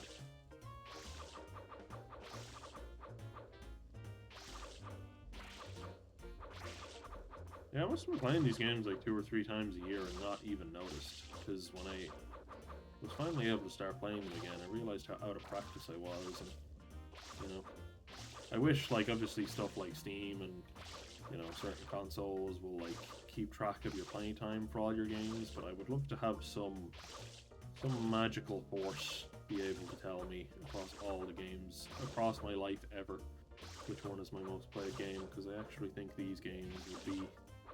Like, there's a chance that I have 1,000 hours in one of these games, and I don't even know, because it would never have been tracked over the years, you know?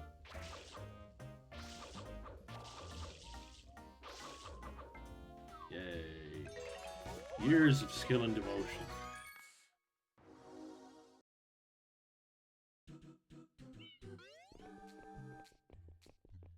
Crazy that that is just to get here. Like, that's not even the Shine Sprite, that's just to unlock this area.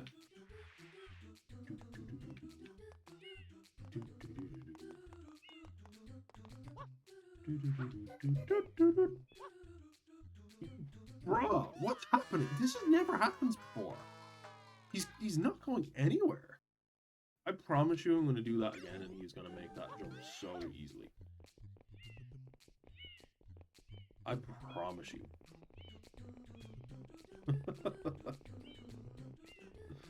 Oh no.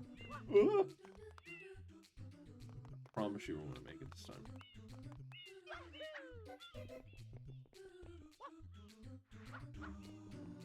I didn't trust it. I went diagonally, but he would have made it. be something to do with the controller. I don't know. Because normally... Oh!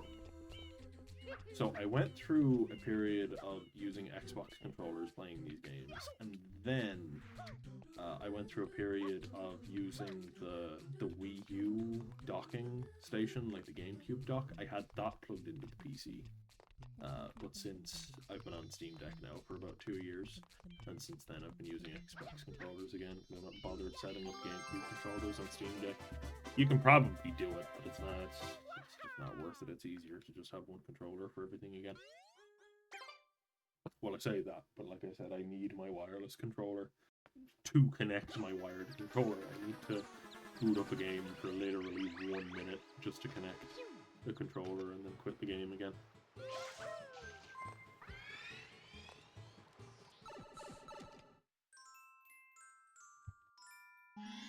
It's something to do with my lack of practice on this Xbox controller. I don't know. I'm not holding the buttons long enough for them to gain height. But then not holding the button long enough doesn't sound like it would be anything to do with the controller. So I don't know. I'm not experiencing input lag or anything, I don't think. Real quick, out of interest, I highly doubt there's anyone watching this at all. Certainly no one who doesn't know this, but there's a GameCube controller. There's A, B, X, Y up there, analog sticks, and then I guess the D-pad and the other analog stick, even though they don't look any different. It's mainly that over there is clearly A, B, X, Y. There you go. Here's your little Easter egg. If you're an hour and 40 minutes into this, for some reason you didn't know that, there you go. There is no... What's mental to me is, like, about my old videos is, like, some of them had views. Like, there's a couple of them that had over 1,000 views, which is mental to me. Because, like, obviously that's, in the grand scheme of YouTube, nothing. But, like, for what they were, some of them getting hundreds or thousands of views is, like, kind of mental. I think only one of them has 2,000 views, and then the rest of them are, like, maybe a couple of them have 1,000, and then the closest would have a few hundred, but a few hundred views ain't nothing. You know, that's a lot of people. The internet's really vast. That, you know, 1,000 views is considered not really anything. Like, when you're are you kidding me? What happened there?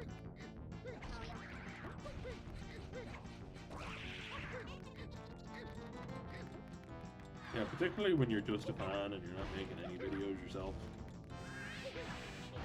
It is easy to get into the same kind of mindset as like bigger creators would, that like 1,000 views is nothing, but when you've actually kind of done it yourself, 1,000 views really feels like a lot. It really does not feel like nothing at all. You really feel like you've done something, you know?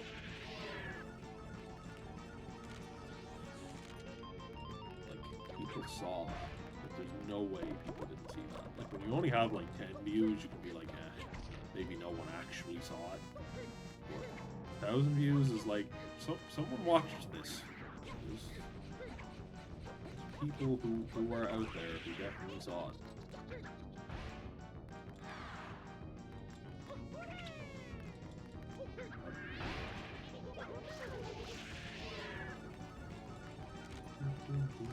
I was about to say, there's no way I'm going to get through again that fast. I hate the bubbles. I hate the bubbles.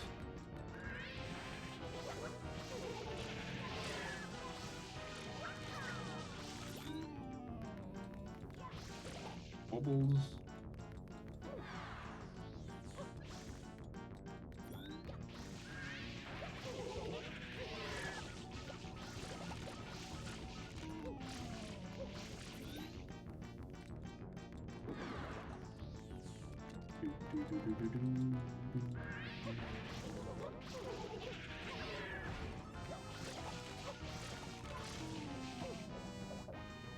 Again? Why does this look?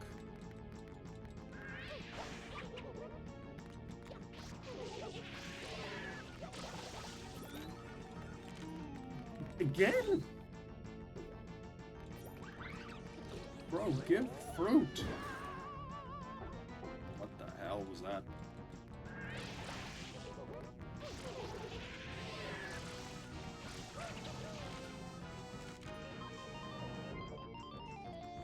Die.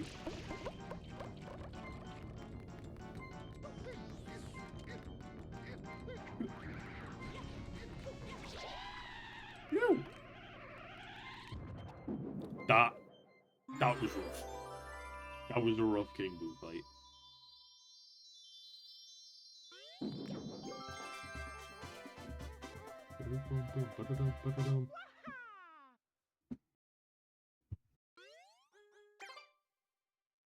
Yo, I use the D-pad there.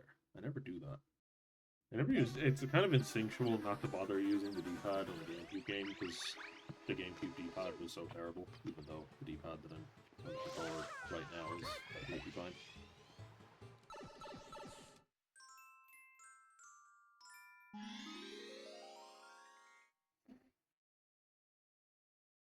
I wonder. Thinking of like, you know, wishing there was stats for all these games. Seems like that's some magic number across my whole life. Are you kidding me? I wonder sometimes how many times I have pressed the A button in my life, and sometimes even just on any one given controller, how often I press the A button on it. It's thinking about GTA again, when you have to mash A constantly to run. And sometimes running around the GTA, just like I'm pressing A so often. Just relentlessly tapping to run forward, just to mash in.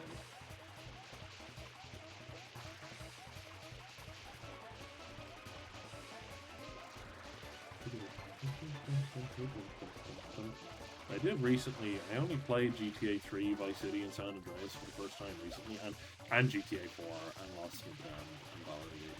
I hadn't played anything except GTA 5 until about a year ago. And then over the course of the last year, I played all those. I didn't really like GTA 3 or Vice City that much, particularly Vice City, and like the vibes are cool, but I don't really know, from a gameplay point, I don't really know why people still consider this one of the best GTAs. It's like really aged quite badly, and San Andreas is the only one that held up all that well, as far as I'm concerned. Controversial opinion in a lot of spaces, I'm sure, but it's just how it felt to me. GTA 4, like I said already, I'm real tempted to go back 100% complete that one. I did really enjoy it. I can kind of see some people's problems with it, but then at the same time, there was a lot of problems with like San Andreas and Vice City that I think people kind of just overlook because they like them. And I kind of feel that way with GTA 4, that like I can see some of the problems with it, but like I like the game enough to overlook a lot of its problems, you know. Particularly with San Andreas, there was moments where I was like, oh yeah, I really want to go and like do all this, and like I want to, like with the gang wars and stuff, when you see the map all different colors, and the idea of making it all green and all your gang is like really cool and fun in theory, and then you actually start doing gang wars and the police start showing up and ruining it all, and it's just like, and then like you do one that's completely ruined by police, but you just barely make it away from it, and then suddenly like there's another gang war happening on this territory that you already took over like 20 minutes ago that now needs to be micromanaged and babysat, and it's just like the reality of those kind of mechanics doesn't end up being that fun. Having to take CJ to the gym and not having him eat like Burger Shot and Buck and Bell too often, it's just like, you know, again, this is sort of fun at first, but it's like I just feel like I'm babysitting my character. I don't really want to do this all the time.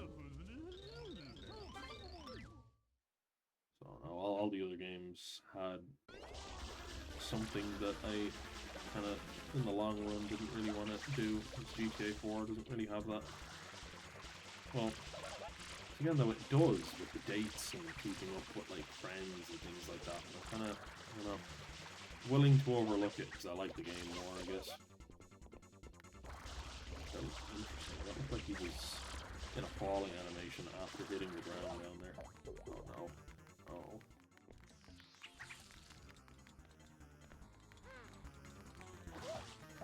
no, no, no, no.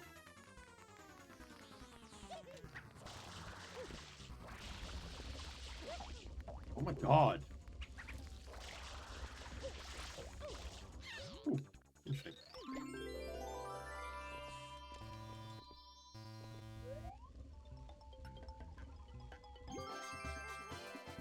Cool. I don't think I've ever got him on those stairs up there.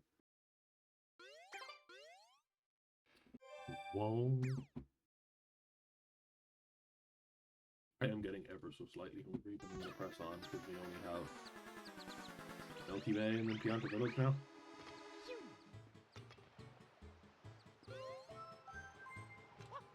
Wow, wow, wow, wow. Oh, I definitely should have went the other way. He's gonna go some annoying direction there. Oh. Maybe it's fine actually, maybe it doesn't matter. I don't know. Oh my god.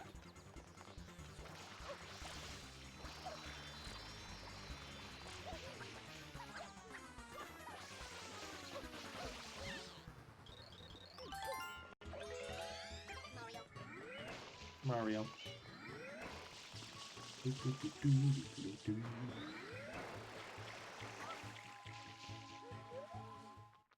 I know I don't need that.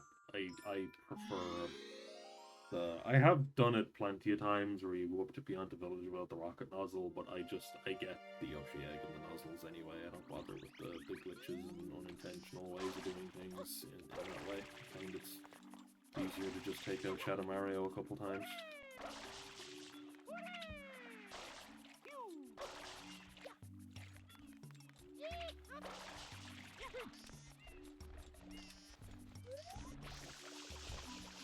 Clarify 100%. You need to have gotten the dash nozzle. That's not what it's called, but whatever that nozzle is called that we just got, you need to get that to give you the rocket nozzle.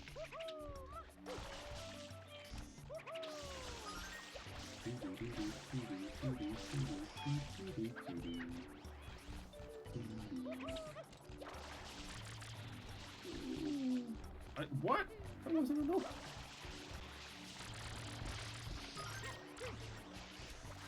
Sometimes I do give up and just get the octopus there. Get the octopus. Spray the blue that looks like an octopus off.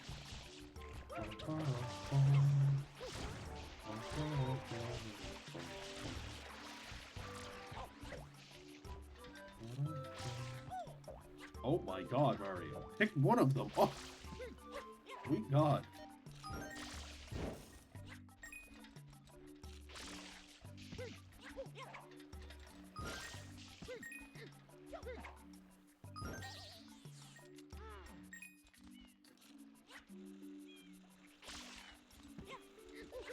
I thought he could take 3, and I thought I threw 3 at him. I don't... Maybe one of them didn't hit. I don't know. Yikes! He goes far. Like, he goes some distance. That is... The G-forces on that must be mental. Also nice I collected that shine so fast that the flood hood is still there. That's funny. The flood hood.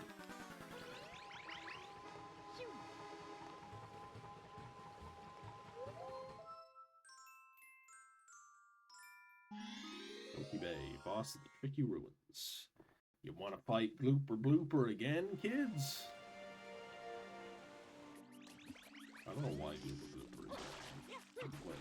What was the logic and reasoning for that?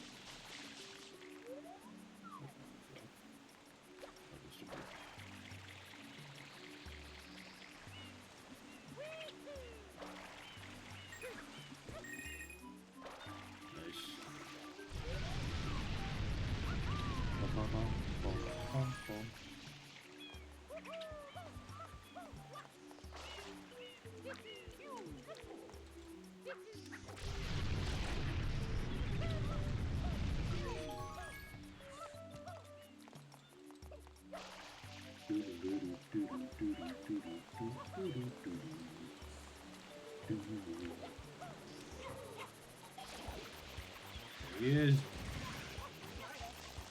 Get it.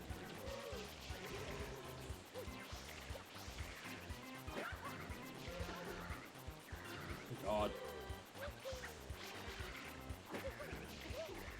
What? I'm not having these problems that you never have before.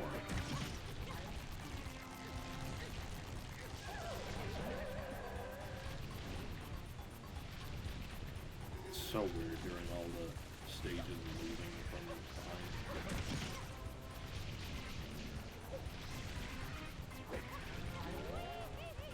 behind. What was that? No, you can't change. That's some bullshit. You can change your mind. Like, oh, I'm grabbing his nose. Oh no, I'm not. I'm actually grabbing the tentacle. Sorry about that. I just wanted to change what I was holding on to there. You can't do that shit, Mario. Don't do me like that now.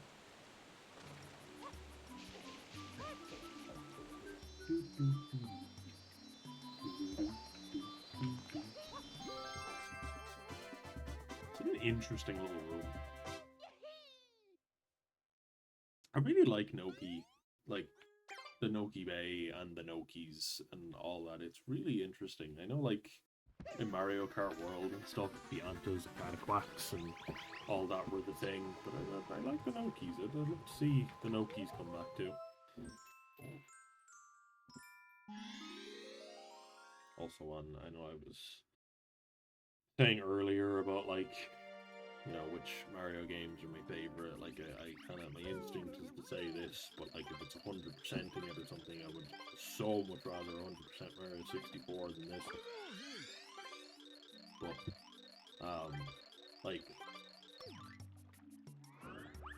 like if, say, something from Mario 64, like if I saw a red Bob-omb in playable in Mario Kart World, I'd pop off, that would be cool, but like I was so genuinely, like, seriously happy to, like, see a Cataquack playable in, like, that really, like, on a, I don't mean emotional, like I cried or something, but just there was much more emotion there. It wasn't just like, oh, that's cool. It was like, you know, I'm, like, actually, properly, really happy to see this here, you know?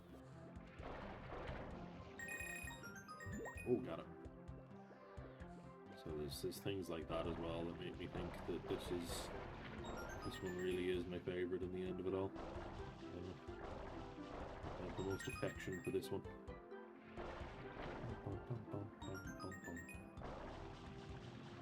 I do like the Switch version of Mario Galaxy too. I think as I've gotten older, I found Wii games just a bit inconvenient to play because emulating them is a bit tough without getting an emulated, like, Wiimote. You know, it's just hard, and a lot of them incorporated motion controls for no real reason anyway. Even though it would be perfectly fine without motion controls. So I like the Switch version of Mario Galaxy a lot. I think if I was to get into this, I think it, you know, be one thing. Streaming off of a computer is real easy with OBS and stuff, but I don't know, I could look into streaming Switch 2 things. I don't even play my Switch 2 really all that often. I loved Donkey Kong Bonanza a lot. Like I said, it came at a stressful time for me, and it was interesting to see someone else online have, like, the exact same experience, but it came at a stressful time for them, and it was real helpful, like, de-stressing and things.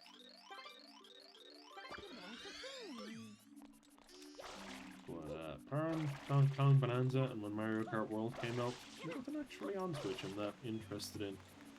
You know, kind of over the last, like, I'd say, year and a half, 2 years even, I think Mario Galaxy, Donkey Kong Bonanza, and Mario Kart World are the only things I've really enjoyed on my Switch 2. I haven't really played a whole lot of other stuff. When I used to emulate this on my old PC, again, I don't know what settings I used to have enabled. This is just default EmuDeck now as far as I know. But this all used to be, like, this didn't used to be shaded when I would emulate it. Like, I could see everything, like, perfectly clearly. Like, there was no shadows or nothing was dark. It was all just clear as day, even though it was meant to be, like, dark, scary cave. I could just see everything really clearly. Quite strange. Do, do, do. You know what? On notes of being better or worse at certain parts of this game when I was a kid compared to now, I am much worse at this boss fight than I used to be. I used to be much better at this one. This is not my strong point anymore, this boss. I used to be much better at this when I was young. Yeah. Having said that, maybe I will go back and look at that old Let's Play and see that I did horribly at it, but I do remember being better at it back then. I think I kind of struggle with it slightly now. Don't worry about it, doesn't click with me anymore.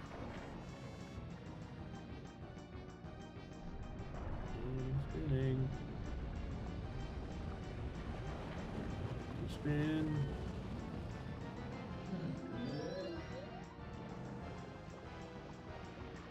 Oh, fuck.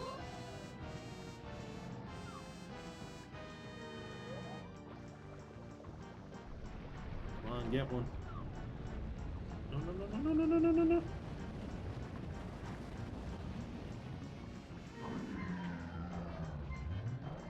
Oh, okay, nearly dead. Heading over here for the coins.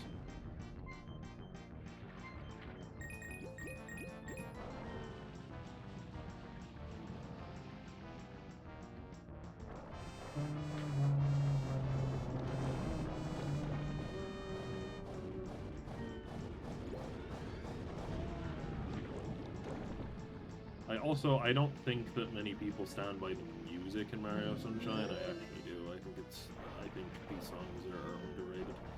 I think maybe there's something about the format of the Mario Galaxy songs that it's all like really highly orchestrated and it's got like a fancy thing to it that people like it a lot more.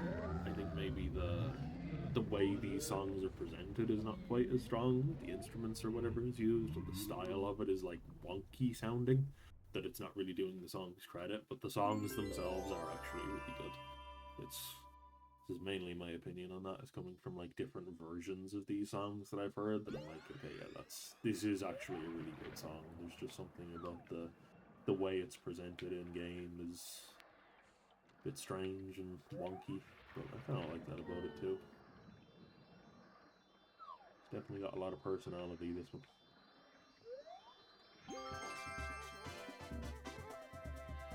I didn't even mean to do that. The glitch, I was actually just looking to see if I was going to land on the shine or not. I didn't mean to do the glitch. That's funny.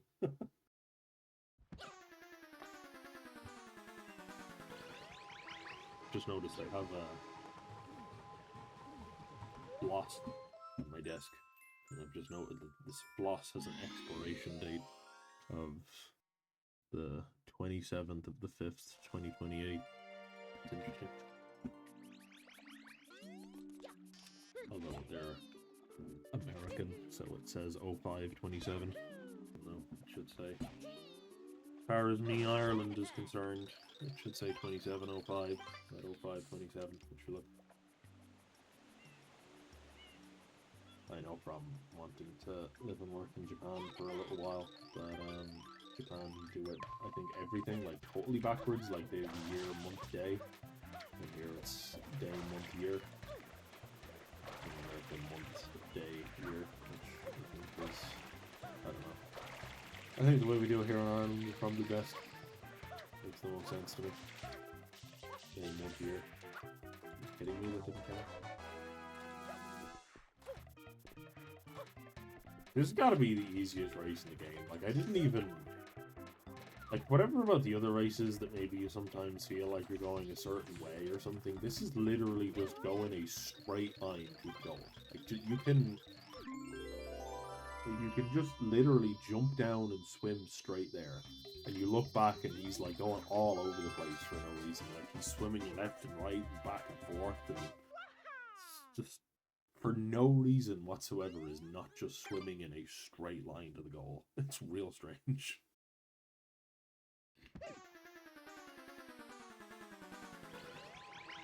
Time checking again because I'm getting a little bit hungry. We're 2 hours. Still probably on pace to do this in 2.5 hours.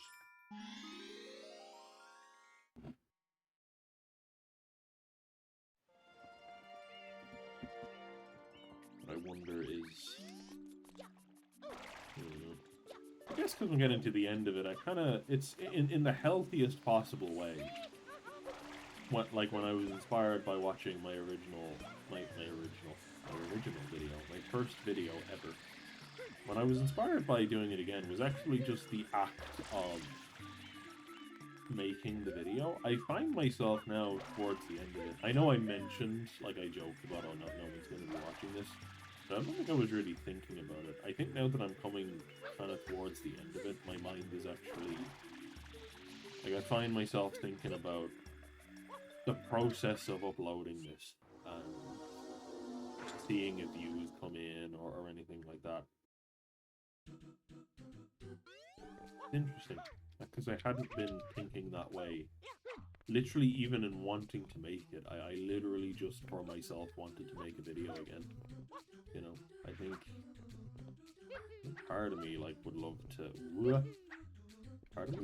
show this, like go back in time and show this video to 14 years ago me. Be like, hey, here's an update on the future.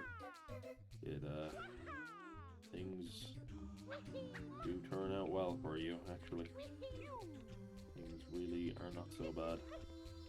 They're okay, surprisingly enough.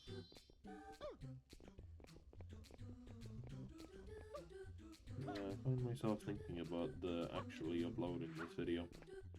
Maybe part of me's thinking, actually I don't want to upload it and just leave the channel as it is. I don't know. I'll think about it, but I'll probably upload it anyway. What's the harm? I was inspired by my past self to do this again, so I shall do it again.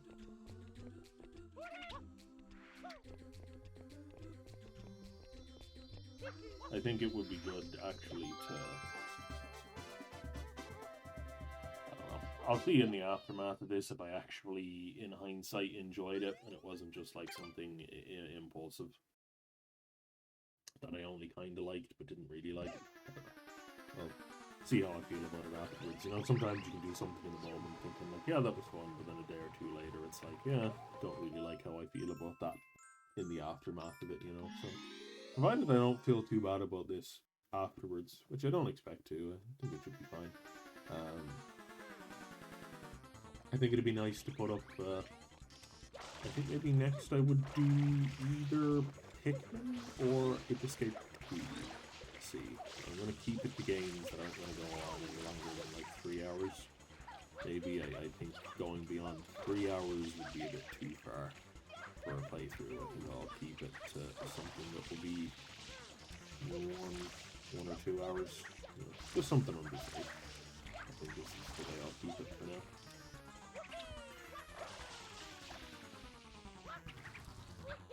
Having said that, I do stand by the fact that I didn't really know how long this was going to take, but then at the same time,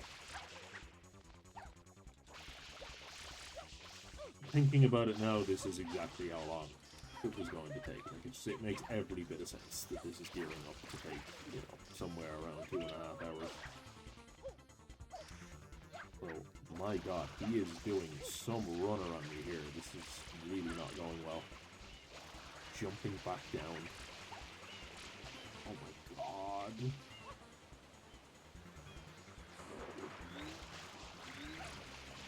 Please die here.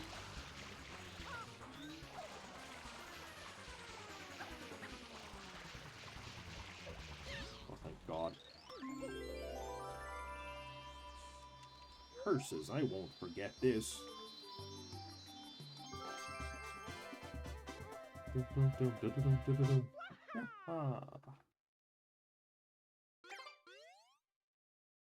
think a Pikmin, Ape Escape,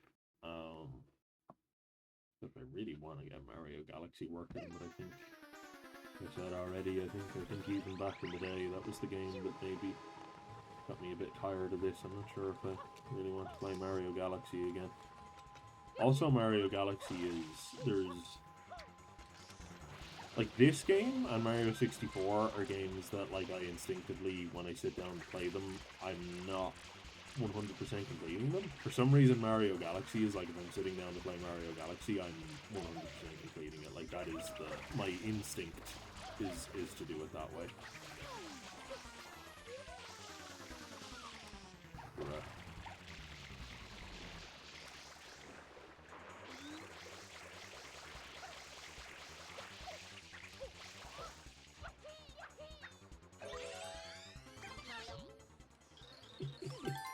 I don't think I've ever in my life collected this before talking to him like that. That's funny.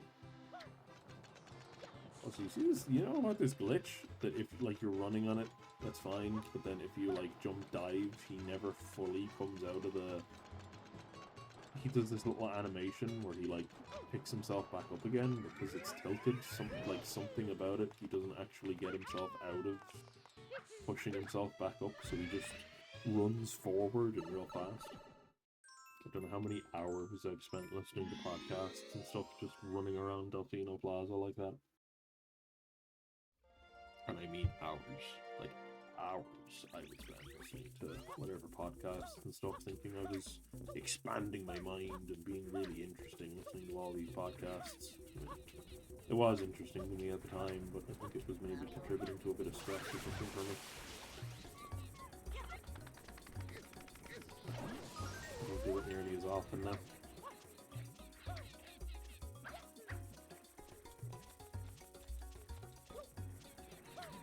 Rusty. This one, come at me, buddy. Are you kidding me?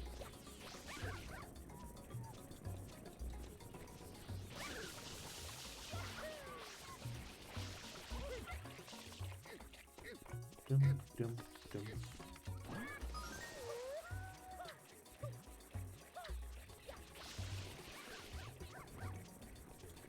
Oh my god, come on. Okay, alright, this is gonna be a heck of a shot. Oh, I wonder, can I... There's no way I can get him over that. Ooh.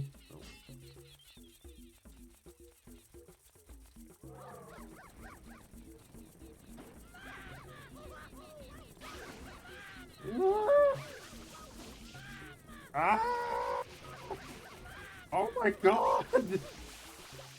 Jesus! Not far enough now.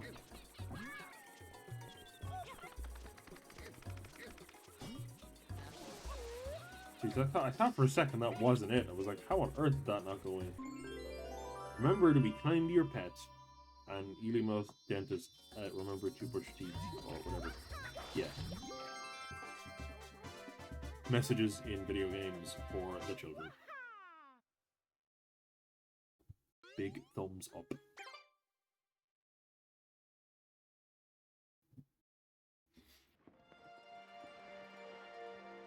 I wonder, should I get like a face cam or something? Part of me has a lot of appreciation for the classic style of not having a face cam and like just talking over gameplay and stuff, and at the same time I'm like, even the people who are like, anyone who, there are still some people who I was watching like 15, 16 years ago, doing, like I said, like back before the term Let's Play was even coined. Even those people, like the ones that are still around, they all have face cams now. Like, it's not this style I'm doing here of just talking over game is like really not, like, people are not into this anymore. This is not a thing. I think if I did start streaming this stuff, I might like face cam as well. I don't know, but then I don't want to do that. I don't want to be on face cam. The balance of doing it for fun, but then also like if nobody is watching, you know, like it's definitely one of the things that kept me going back in the day. Is I did actually have people watching me. To my genuine surprise, even back then, there was actually people watching me.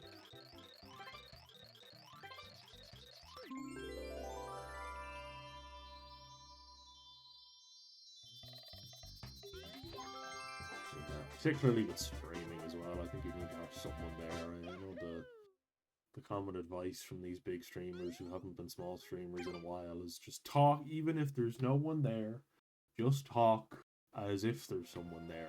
And I think in this setting, like, that's obviously what I'm doing now, and in this setting of a YouTube video, I think talking as if there's someone there is easier, but I just feel like when you're streaming, I don't know.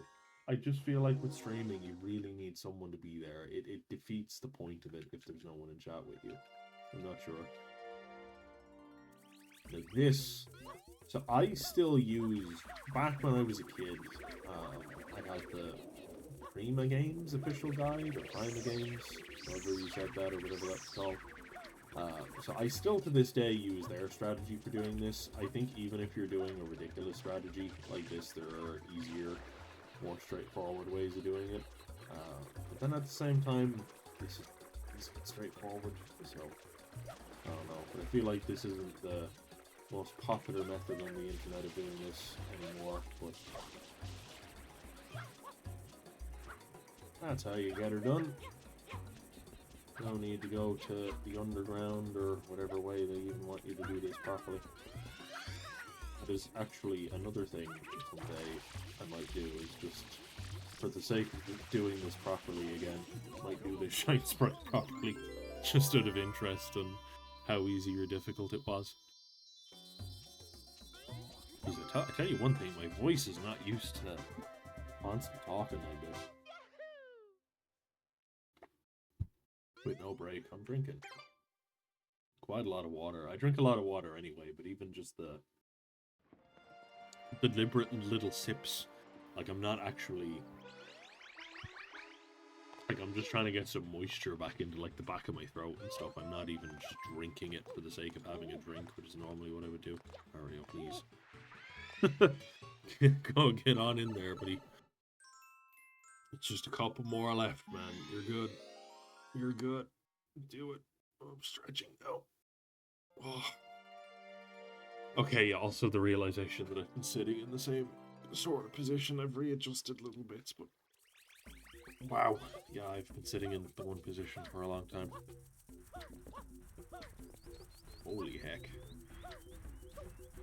Oh, he's facing the bad way. You don't want him to be facing that way. This is the sad, unlucky way for him to be facing. Well, they do not seem to like bathing. You gotta do them like that, Flood.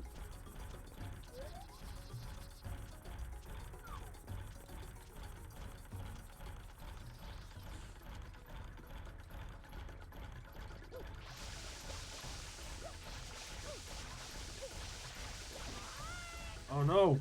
No, no, no, no, no! We might make it anyway. We even got burned on that little bit of the chain. Looking good. Woo!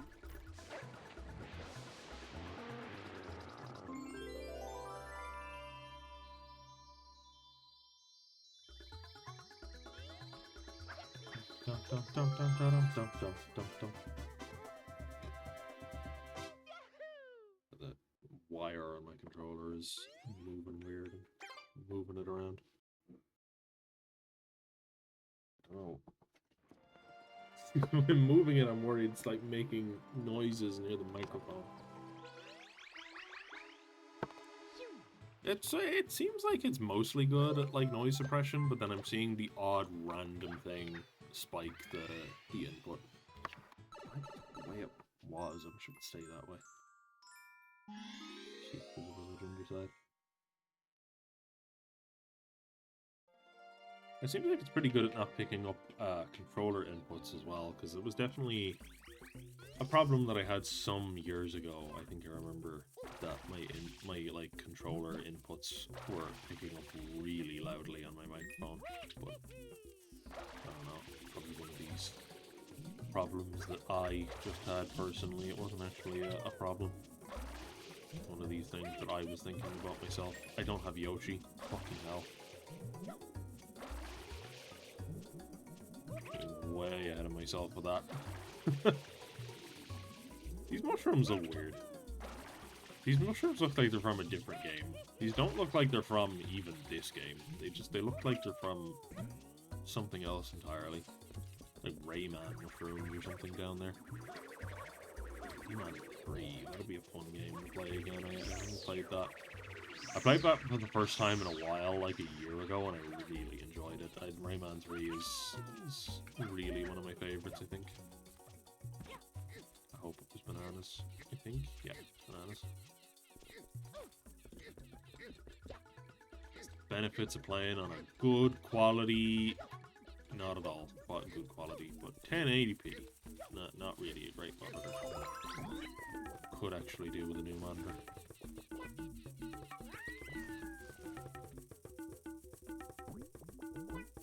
I know it would have been faster to jump on one of the mushrooms closer, but I have done that before and missed because you can't actually quite see them.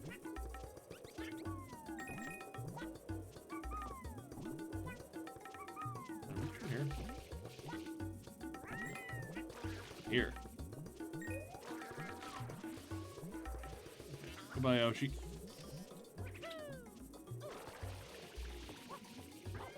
Woo! This is actually... I'm just realizing I'm sort of at the point now that my last run was at when I did it on this channel some years ago. I didn't watch the whole thing. I didn't even watch the first episode or something. I just flicked through the last episode to see where I was. I was somewhere around here. I was in Pianta Village anyway.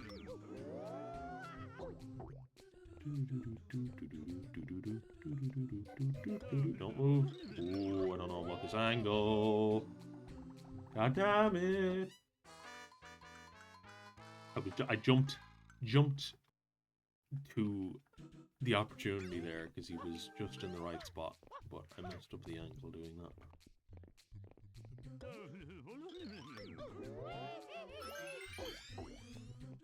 Cute.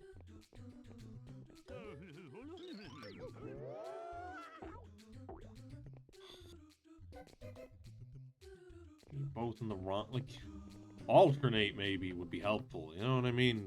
This whole idea that, like, when one is in the wrong spot, the other one is also in the wrong spot is just not helpful.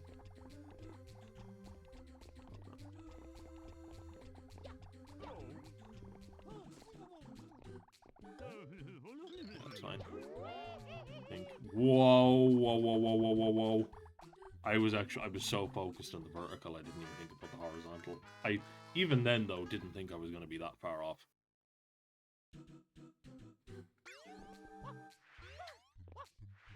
Okay, I'm not going to get the one up this time. Because this time is going to be it. This is the run.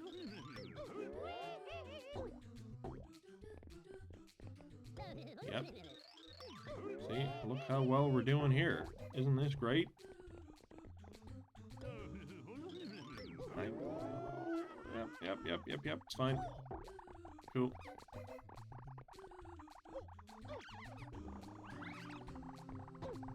So you kill one, and then you just get stuck in this loop where you have to kill all of them.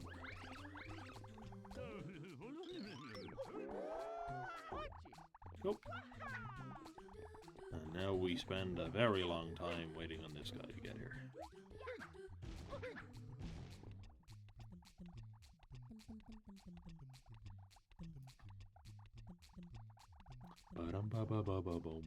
If anyone is here, leave a comment. If for some reason you have watched over 2 hours of this, just make a point to leave a comment. Just be like, I got to the point where you asked someone to leave a comment if they were here. Yahoo! I expect this video to get views, but not like actual views. Like, I expect the number to go up of people arbitrarily clicking on it for whatever reason, but I don't expect anyone to actually be here nearly 2.5 hours in, actually watching this intently. Who knows?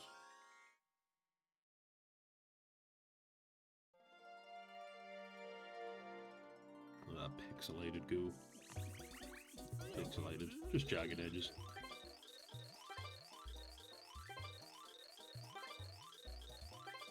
I really do think at the end of the day, like, being a YouTuber or streamer or something is always something I've wanted to do, but I think the reality of it is like really not that fun. I think these people are experts at pretending they're living the high life, and like realistically, I'm not sure all of them actually want to be there. I think it's a lot of pretending to be friends with people, and you know, because like I work in an office now, and like people are friendly and stuff, and maybe from the outside it seems like a lot of those people are really friends, but then like at the end of the day they're just working together. And I think streamer dynamics seem that way, because they hop online with people and like they play games. It seems like they're friends, but it's the exact same they are with colleagues, you know. It's just they've found ways to increase their numbers with other people, so it sort of seems like they're friends, but they're not really. I don't know. It's again getting this information from Cutie Cinderella, listening to her talk about these things like that. She's kind of very honest. I have never paid attention to this stool. That is really interesting. That looks like a little Minecraft object. I've never like gone out of my way to pay attention like that. It's also never just caught my eye.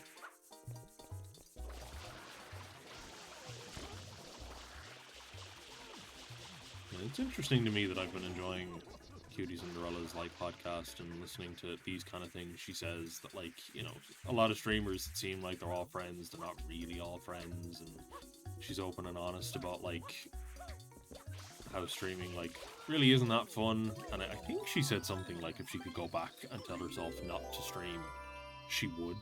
And like it's so interesting coming from one of the biggest streamers on the platform. It's all fascinating to me. You know, I really appreciate her honesty. And then her, like, the things she does, or see, even with that honesty, it's fascinating that like the things she does is genuinely inspiring. And I mean genuinely. Like, not like, I don't mean inspiring as in like I'm watching a Cutie Cinderella video wanting to be Cutie Cinderella, and that whole idea is inspiring to me, or I want to do what she's doing. I'm like just the idea she had of watching a lot of streamers' first videos, and then that, I guess what genuinely more like that naturally inspired me to go back to this channel, and even just to watch these videos again, never mind upload one, you know?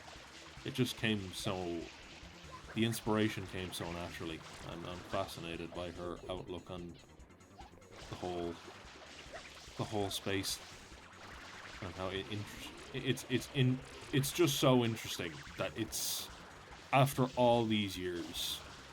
Why is this guy doing loops around the block? Loops, laps. I don't know how to articulate it properly. I know I sound like I'm repeating myself. I really do not want that at the time here. Are you kidding me, dude? I sound like I'm repeating myself, but I just don't know how to articulate how, like, after all these years, inspiring me in any way to upload a video onto this channel again was, like, kind of an incredible feat. And I've a lot of respect for the way she sees the internet and how inspiring it is in a genuine and serious and sometimes quite negative way. Fascinating to me. Here we are at the end, full circle. Didn't think I'd start talking about that cutie video again. It's also I doubt anyone is here and doesn't know what I'm talking about, but Cutie Cinderella is like the letter Q and the letter T, and then Cinderella, QT. Diddle-a-dum-dum. Diddle-a-dum-dum. Diddle-a-dum-dum.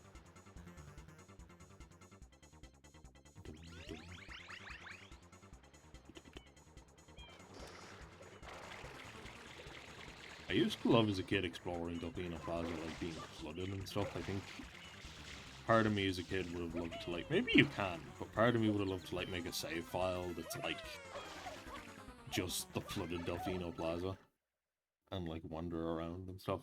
But it's, I don't know, the novelty of it probably wears off, I suppose, too. I'm going to be fascinated by how big the file size in this video is, and how long it takes to upload and stuff. It used to take, like... I remember it used to take a really long time for, like, my 5 or 10 minute videos to post. Do you know what was fascinating to me, actually? I was watching my first video, and I thought... What I was wondering is, like, why is the video only 5 minutes long? Because I thought the limit was... Oh, shit. That's not happened in years. What the fuck? But I thought the limit on that old iPod was like 10 minutes. And then I was watching some of my old videos, like, yeah, I said it was 10 minutes. Why are some of these videos not 10 minutes? Why are some of them only 5 minutes? And then what was also happening was some of them were nearly 15 minutes. But I know damn well it was just being recorded on that old iPod. Like, so I don't know. I actually don't know what the time limit was. I feel like maybe I figured out some way to record longer than I was supposed to be able to on it. I don't know. I don't remember. One of these things that would just out of genuine interest, I wish I could go back and find out.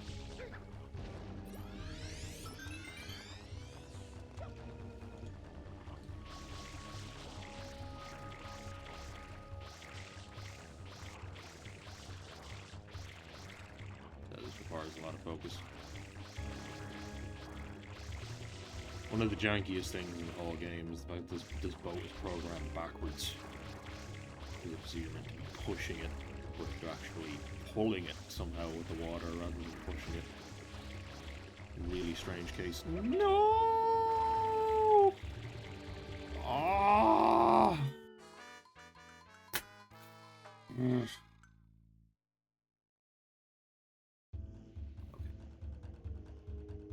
A bit less chatter. We're really nearly at the end of the game here. We gotta focus a tiny bit. Just tiny. Small thing I appreciate about this game, just to start rambling again immediately after saying that, thing that I appreciate about this game is your lives don't get taken away from you. I don't know if it's the case in Mario 64. It's definitely in Mario Galaxy that you lose all your lives the moment you reset the game. You go back to 3 or 4 or whatever it is. I really appreciate in this game that you just, whatever lives you have are the lives that you have, and most people will end up maxing out at 999 if you 100% the game. It's pretty nice.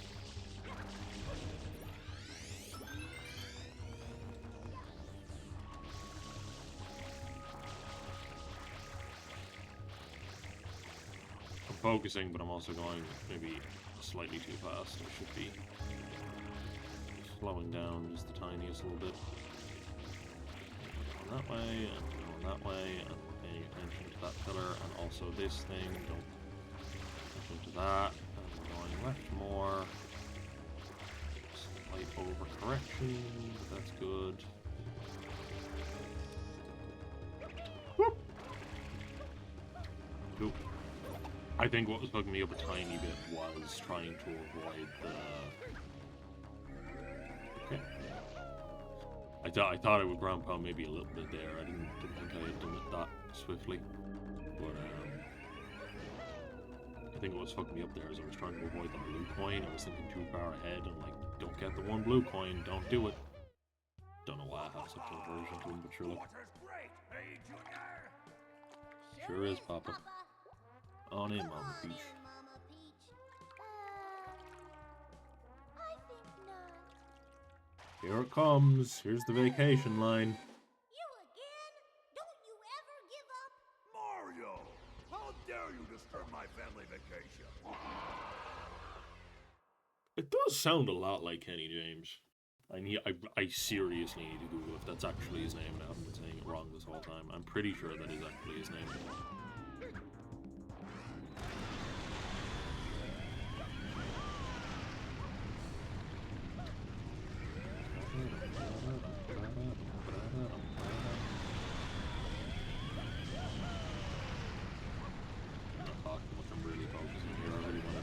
Try. More recently, the last couple times I've done this boss fight, I have like royally messed up. Like I was here for a long time, failing over and over again. That was super close. Ooh, so was that.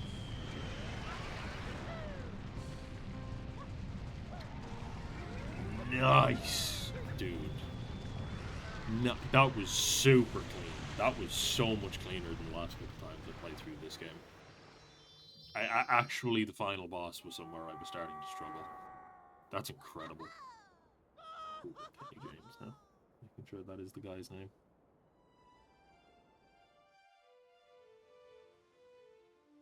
Yep, Kenny James, voice of Bowser. Cool. 62. He's a youthful spirit for 62. I wouldn't have thought he was 62, just based on his whole character.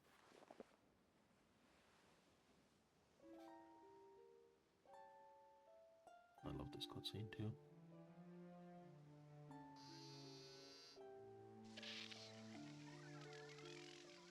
Mario, was I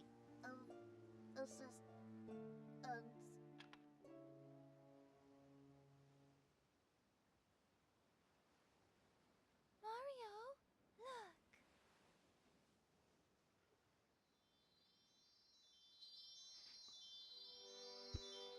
I would have really appreciated if they just kept it canon that Flood was dead. They retcon it like 2 minutes later, but it would be great if Flood had just died. But then you wouldn't be able to 100% the game. So, look at that crowd of like 5 people. It's copy and paste it over and over again. Look at that. That's incredible. Junior, I've got something difficult to tell you about Princess Peach. Junior, I've got something difficult to tell you about Princess Peach. I know she's not really my mama. Someday, when I'm bigger, I wanna fight that Mario again. That's my boy. Well put, son. The Royal The Royal Koopa line is as strong as ever. But for now, let's just rest a while. Beautiful. Beautiful.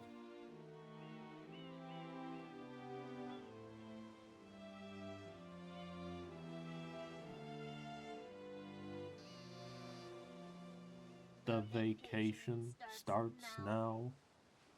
Beep beep beep beep beep beep.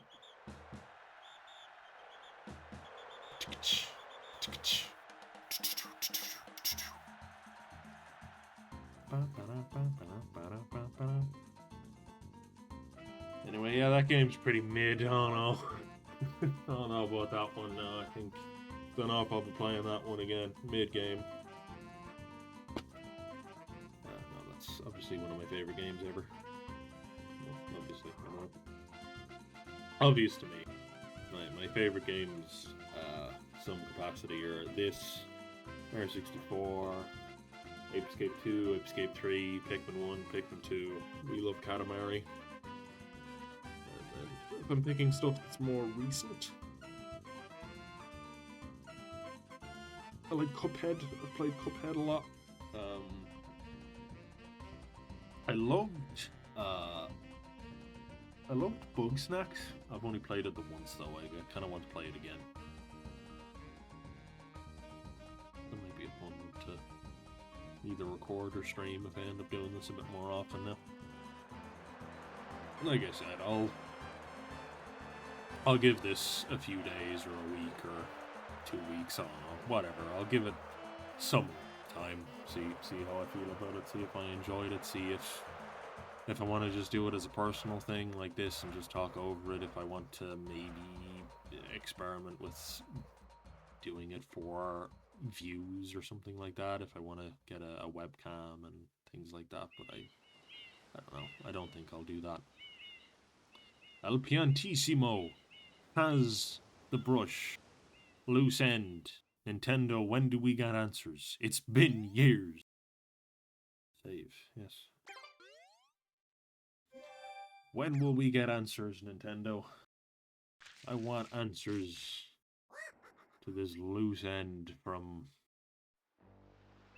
24 years ago? 2002? Yeah, 24 years later.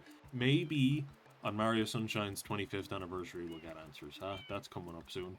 that's a scary thought. That's coming up soon. But sure, that takes me back to my youth and being inspired by my past self. Is the whole reason I'm here, because I was just quite surprised that for what it was, that video was as solid as it is. It was a bit, I don't know, it's a bit of a natural edit or something. As far as first videos go, that really was not the worst first video that could have been. But anyway, look, there's absolutely no way anyone's after watching all 2 hours and 40 minutes of this. But if you have, thanks for listening. Because you probably did a lot more listening to me than actually watching the game. I actually don't know how I talked non-stop. Basically non-stop for 2 hours and 40 minutes there. That's some... to give myself any sort of pat on the back, that's some feat that I just did. But yeah, I certainly will not be watching this whole video myself. I sure hope I don't do that. I certainly didn't go back and watch too much of my old videos myself anyway. The only one I watched in full was the first one. But look, we'll see what the future holds. Maybe the future holds absolutely nothing more for this channel, or for a future potential Twitch channel, or potential future of the YouTube channel. Maybe there's absolutely nothing. Maybe I never make another video again. Maybe I start making a bunch somewhere in between. I don't know. I'll see what happens. But look, if you're here, thanks for watching. I appreciate it to some degree, I suppose. Yeah. Gonna hit stop recording now. See y'all later. Bye bye.